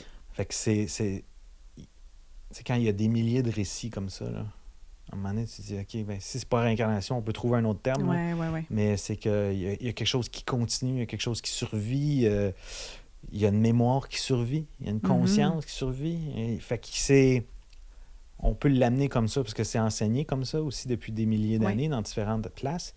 Puis on réalise qu'en physique quantique, on confirme plein de choses qu'eux autres disaient aussi. Fait que pourquoi celle-là serait fausse? Ouais. Et donc, c'est dans ces concepts-là. Donc, on n'a pas 100%, mais si c'est pas ça... Il y a plusieurs concepts qu'on peut utiliser de physique quantique pour venir appuyer la possibilité de la réincarnation. Dans mon programme, on a une classe complète sur ce sujet-là, parce que c'est un sujet qui est quand même assez paradoxal face à notre réalité. Mm-hmm. Puis c'est un sujet qui est très croustillant, d'une façon. Là, là c'est scientifique, réincarnation, c'est... Oui. Ben, c'est quand même aussi dans nos plus grandes peurs, là, la mort. Fait que c'est dans les choses qu'on tente d'expliquer par la spiritualité, donc la science aussi. Puis donc, est-ce que... Parce que tu as abordé au début de l'épisode la mission de vie puis la mission de l'âme. Est-ce que c'est deux choses différentes? Est-ce que les deux se joignent à un moment donné? C'est quoi comment tu perçois ça? Fait que les deux peuvent se joindre, puis c'est l'idéal. Oui. Parce qu'on passe quand même, mettons, 16 heures par jour réveillé. Mm-hmm. Et donc, si ta mission de vie n'est pas ta mission d'âme, ben, tu travailles pas dans la direction de ton âme d'évolution. Ouais. Fait que si on croit que le but de la vie, c'est l'illumination ou le bonheur, comme je l'expliquais, et donc chaque vie est à propos d'amener ton chemin vers ça. Et donc, si tu passes ta vie qu'à travailler, que d'être dans le monde matériel, que dans l'accomplissement des prochains niveaux, ces choses-là, bien, il y a des bonnes chances que tu ne sois pas aligné avec ta mission d'âme, parce que la mission d'âme, c'est de l'évolution. Elle transcende, c'est ça. Fait qu'il y en a qui vont me dire, OK, ben j'étais dans le monde corporatif, je suis sorti de là parce que j'étais tanné, j'étais épuisé, j'étais trop anxieux. Fait que là, j'étais allé en Inde, j'étais allé faire une retraite de yoga, puis là, j'ai décidé d'être professeur de yoga. Et donc là, je suis dans ma mission d'âme. Ça ne veut pas dire parce que tu es rendu professeur de yoga que tu es dans ta mission d'âme. Mm-hmm. C'est pas aussi simple que ça aussi. Ton âme a un chemin, il a choisi quelque chose à évoluer dans cette vie-ci. Mm-hmm. Et donc, est-ce que tu es aligné avec ça? Donc, normalement, c'est quand tu as des choses qui te parlent, tu as des passions qui sont alignées avec ça, mais même moi, je faisais une énorme différence. J'étais passionné par ce que je faisais, mais je n'étais pas à la bonne place. Mm-hmm. Je suis comme l'exemple parfait aussi dans tout ça. J'avais ma grande prison de verre, mais il manquait quelque chose. Mais j'étais à l'écoute, mais même si souvent je le laissais de côté parce que j'étais sécure là-dedans, même si on souffrait à travailler 70 heures par semaine, ça a été quand même une grande souffrance, mais on faisait une grande différence aussi. Mm-hmm. Fait que c'est... Mais la première des choses, si on est là pour faire une différence chez les autres, même si t'es pas 100% aligné avec ta mission d'âme, t'es déjà en train d'aider autrui. Fait que ça fait déjà évoluer. Donc, au bout de la ligne, si on fait juste choisir, par exemple, ta mission d'âme, c'est juste l'amour, ben, c'est quelque chose qui est universel. Tu peux pas te tromper avec celle-là, par exemple. Mm-hmm. Et donc, parce on peut aller le personnaliser puis travailler pour trouver, mais ça demande plus de temps, il faut le comprendre, ces choses-là, tandis que là, l'amour, c'est universel. Bon, ça, c'est sûr que tu te trompes pas. Oui, quand tu vois que exactement. l'amour- Est-ce que toi, tu es dans ta mission d'âme en ce moment? Est-ce que tu penses que... Ben, Ou est-ce que tu penses, est-ce que tu ressens? Ben, au début, quand je l'ai travaillé avec mon professeur, ça faisait comme, je sais pas, oui, et comme là, ça fait vraiment du sens, tu sais. Ouais. Et donc, fait que, tu sais, il y a une question dans ma mission d'âme qui est à propos d'amener des connaissances, d'amener comme la vérité, ces choses-là, tu sais. Fait que je suis complètement aligné avec ça aujourd'hui. Quand j'ai commencé dans mon programme, je savais pas exactement ce que j'allais faire avec encore. J'apprenais ça. Là, ça fait quoi? Ça va faire presque 5 ans que je suis dans mon doctorat, que je suis en train de finaliser. Et donc, mais là, je réalise à quel point aussi, et que quand tu es là-dedans, les choses coulent tellement facilement. Ouais. Il y a une facilité parce que tu es aligné avec le courant. Quand tu nages à contre-courant, c'est difficile. Et donc, comment ta vie fonctionne, comment ta vie roule, comment que les choses... Il y a des fois des gens qui disent « Ah, mais t'as une vie magnifique, t'es chanceux. » C'est pas une chance. C'est pas une chance qui m'a amené au Mexique. J'ai pas tourné un 25 sous puis j'ai dit « Je m'en vais vivre là-bas. » Non. T'sais, j'ai été dans l'ouverture, dans l'acceptation, et le Mexique était loin des pays qu'on pensait aller vivre. Mais avec la COVID qui est arrivée, il n'y a pas grand pays qui est ouvert pendant la COVID. Le Mexique, ça a été le seul qui est resté tout le temps ouvert. Et quand on est arrivé au Mexique, dans les endroits non touristiques, on est en amour avec le Mexique, avec les gens, avec la culture, avec la côté familiale, avec leur ouverture. Mais sans la COVID, je ne serais jamais pensé aller au Mexique. Fait que ça a comme glissé vers là. Ouais. Puis là, vous êtes au Mexique en ce moment. Ta femme et toi, vous vivez là avec votre fille. Ouais. Il y a aussi la notion de communauté pour vous au Mexique. Puis de tout ce dont on vient de parler, puis c'est qu'un bref aperçu de ce qu'il y a dans le livre que tu as écrit avec ton père, qu'on retrouve dans tes programmes. Il y a quand même la notion, on en parlait plus tôt, d'interconnexion, d'interdépendance, de se rendre compte qu'on est connecté et donc que nos façons de vivre aussi tout seul, dans nos maisons, avec nos petites affaires, dans nos petites vies, ça fonctionne peut-être pas si on veut continuer d'évoluer. Fait que est-ce que c'est de là qu'est né un peu le désir de bâtir une forme d'éco-communauté au Mexique? Oui, exactement. Parce que si on réalise comment on vivait avant, on vivait en communauté. C'était l'entraide, les gens s'entraidaient beaucoup. Ouais. Et même si on retourne très, très longtemps, les enfants étaient élevés par les sages du visage, qui n'étaient pas les parents. Les parents, c'était les personnes fortes. Il y avait de l'énergie, il y avait de la vitalité. Et donc, eux autres travaillaient plus sur la terre, la chasse, ces choses-là. Autant la mère que le père. Les enfants étaient enseignés par la sagesse de la vie. Hein? On le voit encore, si on va chez les Inuits, que ce soit les Amérindiens, quoiqu'il y en a moins, mais si on voit des Amérindiens qui sont encore déconnectés de notre réalité, ces choses-là vivent encore. C'est avec les aînés. Oui, c'est avec les aînés. Aujourd'hui, les aînés, c'est « Ah, ils comprennent pas comment moi je veux élever mes enfants, fait que je veux pas trop qu'ils soient en contact avec. Moi, je connais plus. » Et donc, on fait qu'on va placer nos enfants à la garderie, à l'école, puis on va mettre les aînés dans des centres de personnes âgées. Mais pour les enfants, ils sont pas aussi stimulés. Moi, vu que j'habite pas ici, ben là, ma fille est souvent des fois avec mes grands-parents, avec mes parents. Elle a passé 2 jours j'étais en formation pendant 2 jours. Elle a passé presque la journée avec eux autres. Mais là, ils ont un petit bébé. Ils sont dynamiques. Ils font plein d'exercices qu'ils ne faisaient pas avant parce que là, c'est avec un bébé, c'est stimulé. Puis autant pour les deux, il y a un bénéfice. Puis économiquement parlant, on n'en parlerait même pas, là, c'est énorme. Donc, si on est capable de se retrouver avec les mêmes valeurs, on n'a pas besoin de 25 marteaux sur la rue. En communauté, on peut partager les choses. Imagine-toi la consommation qu'on en fait du matériel parce qu'on est tous individualistes. Ben oui, je n'irais pas demander à mon voisin pour ça. C'était ça le projet, là. C'est de nous séparer pour qu'on achète les mêmes exemplaires Fait que, tu sais, économiquement parlant, même financièrement, chaque individu doit acheter beaucoup de choses versus de partager. Et donc, j'ai vécu, moi, dans les dernières années, dans différents éco-villages en Europe, en Amérique latine. Et chose intéressante, c'est qu'est-ce qui regroupe les gens? C'est quoi tes valeurs? C'est quoi les choses? Et plus qu'on est ensemble à travailler, à évoluer, plus que les choses deviennent faciles aussi. Parce qu'on ne rentre plus en compétition, on travaille en synergie, on travaille en coopération. Et on le voit, par exemple, il y a des entreprises qui sont des coopératives. Bien, c'est très intéressant parce que les gens travaillent ensemble. quand les entreprises vont prendre, par exemple, les employés puis vont les faire participer dans l'entreprise, il n'y a plus cette séparation dualistique. Nous autres, on est les boss, vous autres, vous êtes les employés, puis vous travaillez juste pour nous. Fait que c'est tous des concepts qu'il faut repenser, puis c'est des choses qu'on parle. On parle de leadership, on parle d'entreprise, on parle de différentes choses. Il faut repenser comment on fait nos paradigmes.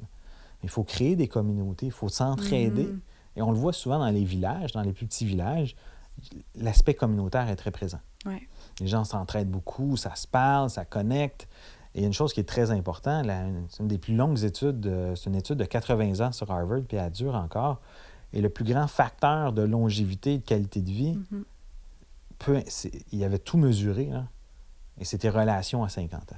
Oui, c'est ça, la qualité des relations. La qualité des relations. Ouais. Fait que c'est quand même très important, mais là, on rentre en compétition et on va se retrouver avec des gens souvent qui font notre affaire selon nos valeurs, pas nécessairement dans notre évolution. Oui.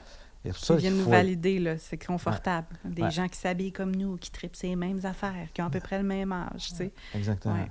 Fait que c'est de se dire, OK, ben si je sors de là, je vais peut-être perdre des amis. Puis là, des fois, les gens disent, je ne veux pas trop changer, je ne veux pas perdre mes amis. On s'attache encore à ces choses-là. Moi, en partant au Mexique, détaché de tout ce que j'avais ici, je suis parti avec pas grand-chose. On s'est refait des nouveaux amis, puis on a fait une nouvelle réalité, puis on a beaucoup de plaisir là-dedans. À voyager, à découvrir les choses, puis même les enfants. Si on parle de voyage, les enfants qui ont fait le tour du monde, c'est des enfants qui sont fascinants. Moi, j'ai des amis qui sont des Américains, mais ils ont voyagé beaucoup avec leurs enfants. Ils sont tous écolés à la maison. Et donc, ils sont fascinants, ces enfants-là. Puis ils ont des problèmes de santé, de naissance, génétique. Puis même en dépit de ça, je suis fasciné par ces enfants, à quel point ils sont extraordinaires. Ils ont vécu tellement de choses. Ils sont adaptés, ce sont différentes cultures, différents pays, différentes réalités. J'ai rarement vu des enfants aussi allumés que ça. Ça revient à ce dont tu parlais en tout début d'épisode, c'est l'éducation aussi, de repenser notre façon d'éduquer. Je ne sais pas si tu veux ouvrir la porte sur l'éducation, je peux en parler. Moi, ça m'intéresse parce que ça s'appelle quand même l'École de la vie pour une raison, ce podcast. Fait que dans les années 1800, l'Allemagne, qui est appelée la Prusse, ont conquis la Pologne. Et là, les Allemands se sont dit, OK, qu'est-ce qu'on fait pour être sûr que les Polonais ne se révoltent pas contre nous? Et ils ont parti un système d'éducation parce qu'en une génération, ils sont capables de brainwasher, je ne sais pas en français. C'est quoi le mot? Quoi, un mot? Brainwasher, c'est pas reprogrammer, mais en tout cas... dans un sens. C'est de le... le mot. Ouais, je sais pas. Garde. Mais c'est comme... Un lavage de cerveau. Oui, un lavage de cerveau, dans une façon. Mais c'est pour être sûr que les gens changent la façon de penser rapidement, dans un sens. Et donc, dans le fin des années 1800, les États-Unis sont en train de se poser la question, comment qu'on fait pour avoir plus de travailleurs? Fait qu'il y a Andrew Carnegie, Henry Ford et Rockefeller, qui sont les trois plus riches Américains à ce moment-là, bien, les plus riches au monde.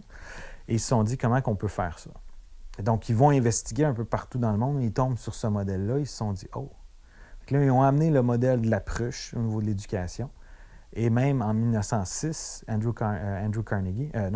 John D. Rockefeller a dit, je veux pas une nation de penseurs, je veux une nation de travailleurs.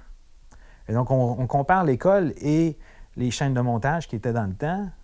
Il faut que tu sois à ton poste de travail quand la cloche sonne. Fait que c'est très, très structuré de la même façon. Et c'est pour ça que moi, je dis c'est l'école du travail et non l'école de la vie. C'est pour ça que quand j'ai vu ton entreprise, j'ai fait... Et donc, on ne nous apprend rien sur la vie. C'est ce que je questionnais aussi. Moi, j'essaie de comprendre la vie indirectement, sans le savoir. C'était ça que je questionnais. Parce que ça faisait pas de sens. On ne questionne pas. Pourquoi qu'on apprend ça? Ben, parce qu'il faut l'apprendre. Ouais. Y a-t-il quelqu'un qui s'est questionné pourquoi qu'on apprend ça? Pourquoi qu'on a dit que l'histoire au Canada, c'est la vérité? Puis là, on s'en va en Allemagne, c'est une autre vérité. On s'en va au Japon, c'est une autre vérité. On regarde juste la perspective autochtone et c'est une toute autre vérité aussi. Là. Fait que, tu sais, chaque personne nous dit que c'est la vérité, mais c'est pas une vérité parce que tout le monde a des vérités différentes. Mais il faut l'apprendre comme une vérité. Il faut l'apprendre par cœur, il ne faut pas la questionner. Et donc, si on veut vivre l'école de la vie, il faut questionner constamment les choses. Et donc, le système est là pour nous rendre un travail. Est-ce qu'on revient... Le travail, c'est quoi? C'est faire pour avoir, pour être un jour heureux. Donc, on retourne dans ce modèle-là et ça fait rouler l'économie. Donc, des fois, il y a des gens qui n'aiment pas trop entendre ce message-là, mais c'est de confronter qui on est. Ça ne veut pas dire sortir du modèle. C'est te redéfinir comment tu es dans ce modèle-là. Ouais. Tu peux rester dans ton travail si c'est quelque chose qui te passionne, c'est ce qui te parle. Mais est-ce que c'est juste la chose que tu es à la poursuite de quelque chose? C'est autre chose.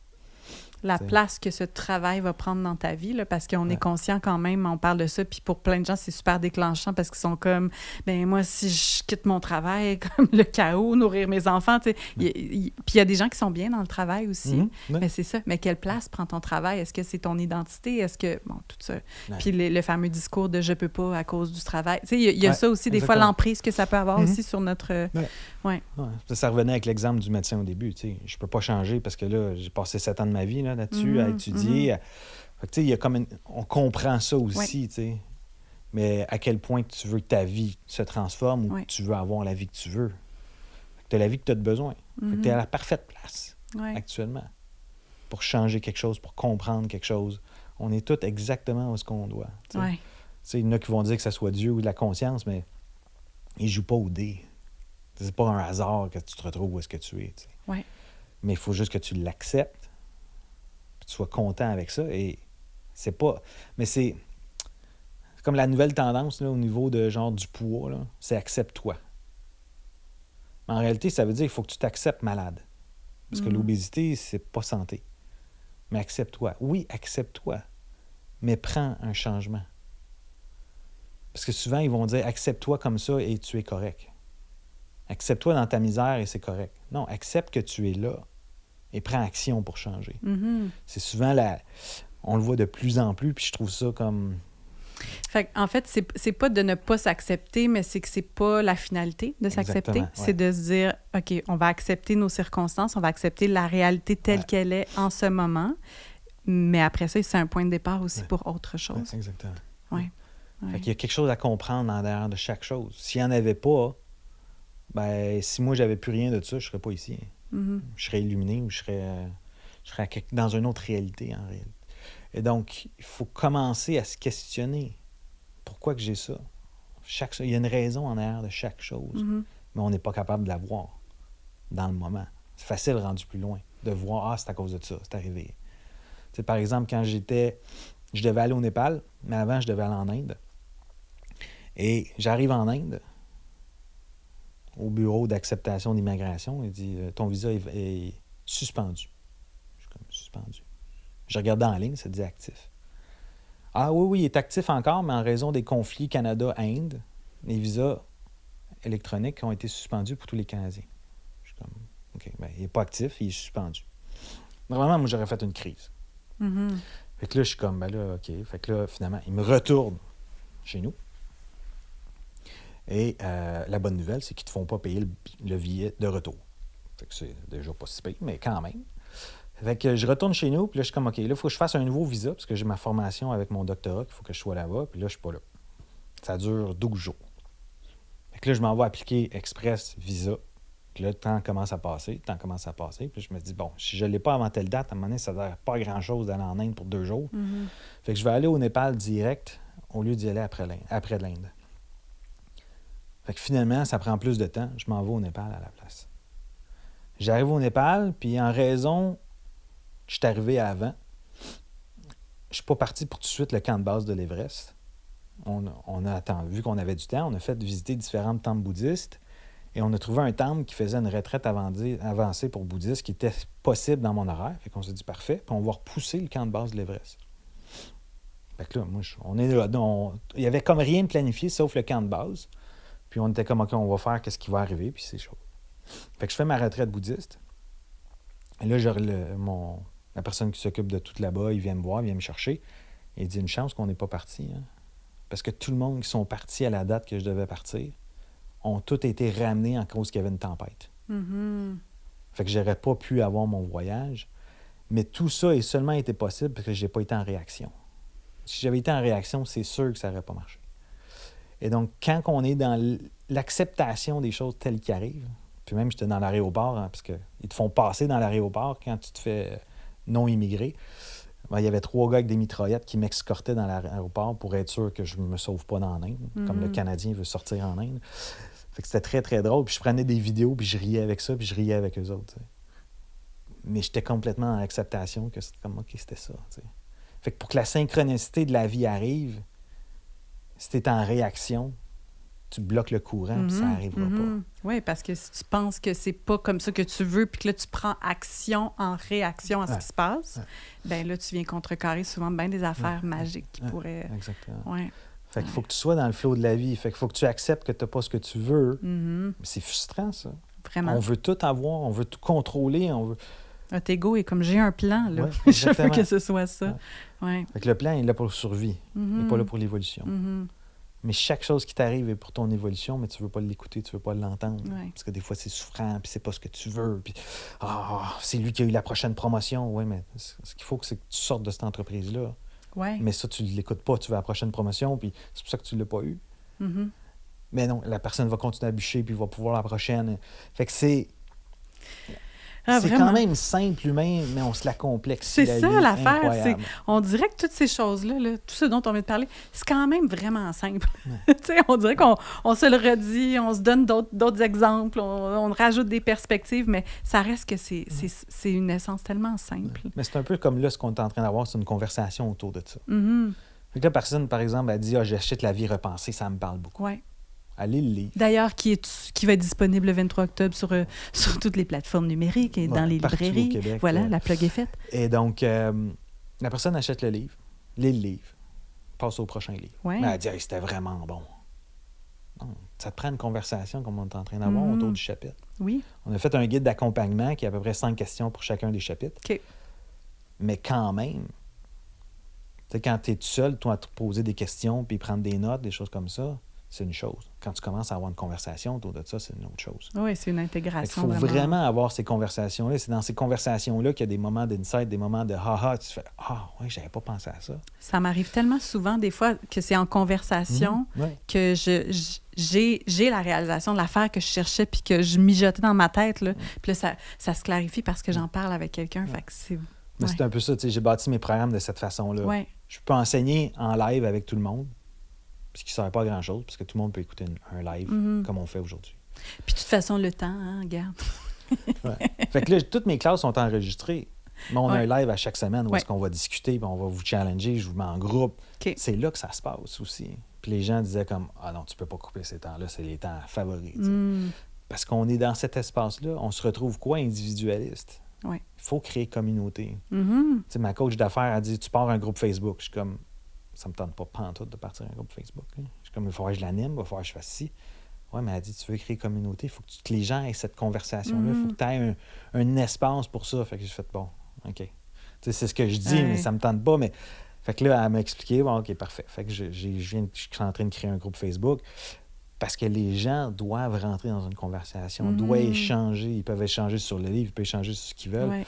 Mais il doit y avoir un espace où est-ce que ça se passe. Oui, puis d'autant plus que, sachant que les gens avec qui on est aussi vont, d'une certaine façon, façonner qui on devient, c'est important aussi de se réunir avec des gens qui sont sur le même chemin d'évolution, tout en étant en contact avec toutes sortes d'autres personnes qui viennent challenger nos perspectives, mais d'avoir des gens qui travaillent sur la même chose en même temps, qui viennent, avec qui on peut intégrer, c'est vraiment, vraiment important. C'est drôle que tu dises ça parce que pour moi aussi, c'est le constat que j'ai après un peu plus qu'1 an de l'école de la vie, de mon podcast, c'est je peux pas juste envoyer puis que ce soit à sens unique. Il y a une façon, il faut que ça soit intégré, il faut que les gens se rencontrent, il faut que ces gens-là, que les gens qui écoutent le podcast viennent ensemble puis intègrent parce que c'est ça, sinon on est juste en sens unique puis on consomme puis on avance, mais il y a rien qui se passe concrètement. Ça, c'est l'éducation qu'on a au Québec. C'est ça. Tu as le magistral, le professeur qui enseigne, les étudiants. Merci, je gobe. Maman oiseau. Fait que si on va à l'école de la vie bouddhiste,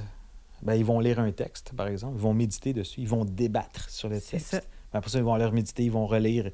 Fait qu'ils sont vraiment dans cet espace-là de compréhension, de challenge. Comment toi, tu vois la vie? OK, mais moi, je l'ai vu comme ça. Comment tu... Fait qu'on est dans cet échange. Et c'est primordial. C'est pour ça que je dis aux gens, si vous achetez un livre, ben, assurez-vous que les gens autour de vous, faites-vous un club de lecture, faites quelque chose comme ça. Il faut se questionner sur la vie. Tellement de bonnes suggestions. Donc, les gens qui voudraient peut-être se joindre, il y a un nouveau programme. Les informations, c'est sur Vita Quantum. Oui, vitaquantum.com. Okay. Parfait. Je vais mettre les liens.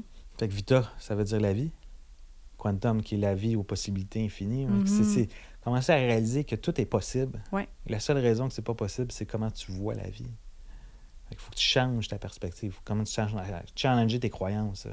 ces choses-là. Donc, fait que je ne sais pas qu'est-ce que l'école de la vie va nous offrir prochainement. Peut-être quelque chose de nouveau. Anne en rit bien, mais ça serait très intéressant à voir. Mais il faut repenser nos paradigmes, nos choses. C'est continuer à regarder qu'est-ce qui nous bloque dans les possibles, puis venir vraiment les questionner pour pouvoir ouvrir des nouveaux champs possibles. Puis peut-être que tu dis, c'est ça mon idée, mais ça fait pas de sens. Fait que c'est l'entrepreneur classique, c'est qu'il est très limité aussi dans ce qui est possible. Ouais. Parce qu'on ne veut pas échouer. Mm-hmm. Si tu échoues, ça veut dire que tu es un échec. Ouais. C'est ce qu'on nous a appris à l'école. C'est inconscient dans notre concept. T'sais. Fait que la personne qui redoublait, c'est stupide. C'est comme l'enfant disait ça de l'autre. Fait que là, y a-tu un enfant qui veut échouer? Non. Mais c'est drôle, hein? Les plus gros entrepreneurs disent tous qu'ils ont échoué plein de fois. Je sais, c'est ça, quand tu commences à rentrer dans cet paradoxe. univers. Fait qu'échouer dans la vie, faites faire, tomber, essayer des choses. Moi, prendre en des ski, risques. Ouais. j'en ai fait des chutes. Hein. J'en ai cassé des casques, des skis, des ci, des ça. Mais c'est ce qui fait que tu essayes quelque chose. Tu développes une nouvelle technique, tu essaies un nouveau saut. Que ce soit Alexandre Despatie, Alexandre Bilodeau, qui ont été des champions olympiques en plongeon, en ski, ou Michael Kingsbury, qui a été aussi multiple. Ils ont fait plein de chutes. Ça les a rendus où est-ce qu'ils sont rendus? Mm-hmm. Où est-ce qu'ils sont rendus? Ils ne sont plus là. Michael Kingsbury est encore là, mais c'est ce qu'il fait. T'sais, on prend Sidney Crosby. Combien de fois qu'il a manqué le but, mais il en a tiré des rondelles dans sa laveuse. Hein? C'était ça son histoire. Mm-hmm. Mais il y en a plein qui n'ont pas manqué. Michael Jordan a échoué l'équipe de basketball. Hey, c'est fou, là. Ouais. Il a été coupé d'une équipe de bas niveau. Ça a été le joueur meilleur de tous les temps. Mm-hmm. Fait que c'est quoi qu'on est prêt à échouer dans notre vie. T'sais. C'est juste en l'échouant qu'on peut essayer quelque chose. Comme les gens qui disent « je ne poserai pas la question ». Mais le pire qui va arriver, c'est un non. Au pire, mais ils ne prennent pas la chance. T'sais. Fait que il faut remettre les choses en question. Qui va arriver quoi? C'est la peur. Il n'y a pas de lion. Oui. Si c'est un non, il ne mangera pas. Là. Mais c'est comme ça qu'on le perçoit encore, la même chose. Il n'y a pas de différence. Du grand danger de l'échec, ou même des fois le grand danger de réussir, là, pour toutes sortes d'autres raisons. Aussi, mais ça, ce serait un autre sujet de podcast. Ouais, on peut en parler encore. On va faire épisode 3, 4, 5, 6. Regarde, ça continue. Mais je te remercie vraiment pour ce temps-là, ce partage-là, puis aussi ce désir de venir intégré. C'est comme je vois un peu quelque chose d'holistique, tu sais, de juste venir le mettre ensemble pour que ça soit facile de comprendre ces notions qui sont... Tu sais, j'avoue, j'ai essayé de les lire, là, les livres de ton prof, là. Mais regarde, j'ai pas compris grand-chose. Ouais. Mais là, d'essayer de juste venir lui donner des exemples très simples, très concrets, pour venir peut-être rassurer une partie de notre cerveau qui nous permet de l'intégrer, puis après ça, de voir comment les possibles sont ouverts dans notre vie pour qu'il y ait un réel changement, puis peut-être accéder à ce bonheur qui nous a été promis, mais que finalement, il est en nous. Là. Ouais, fait que, ouais. Mais c'est un peu ça, hein? Mon professeur, même moi, la première année, je ne comprenais rien. Ouais. J'ai pensé quitter parce que je comprends rien. Ma femme est comme, mais ça va aller. Puis finalement, c'est ce que j'ai dit quand j'ai commencé à enseigner aux étudiants à la maîtrise et au doctorat. Les commentaires, c'était « Ah, finalement, je comprends. Mm-hmm. » Parce que c'est bien beau de rester dans l'abstrait, là, puis lui, il est dans son monde depuis 45 ans à peu près, il est 88, là, pas jeune. Et donc, comment rendre ça plus accessible, puis plus simple, puis c'est le challenge pour rendre ça accessible. Donc, merci de m'offrir cet espace-là pour rendre ça plus accessible. Donc, Yes! Ça finit avec un gros yes! Yes!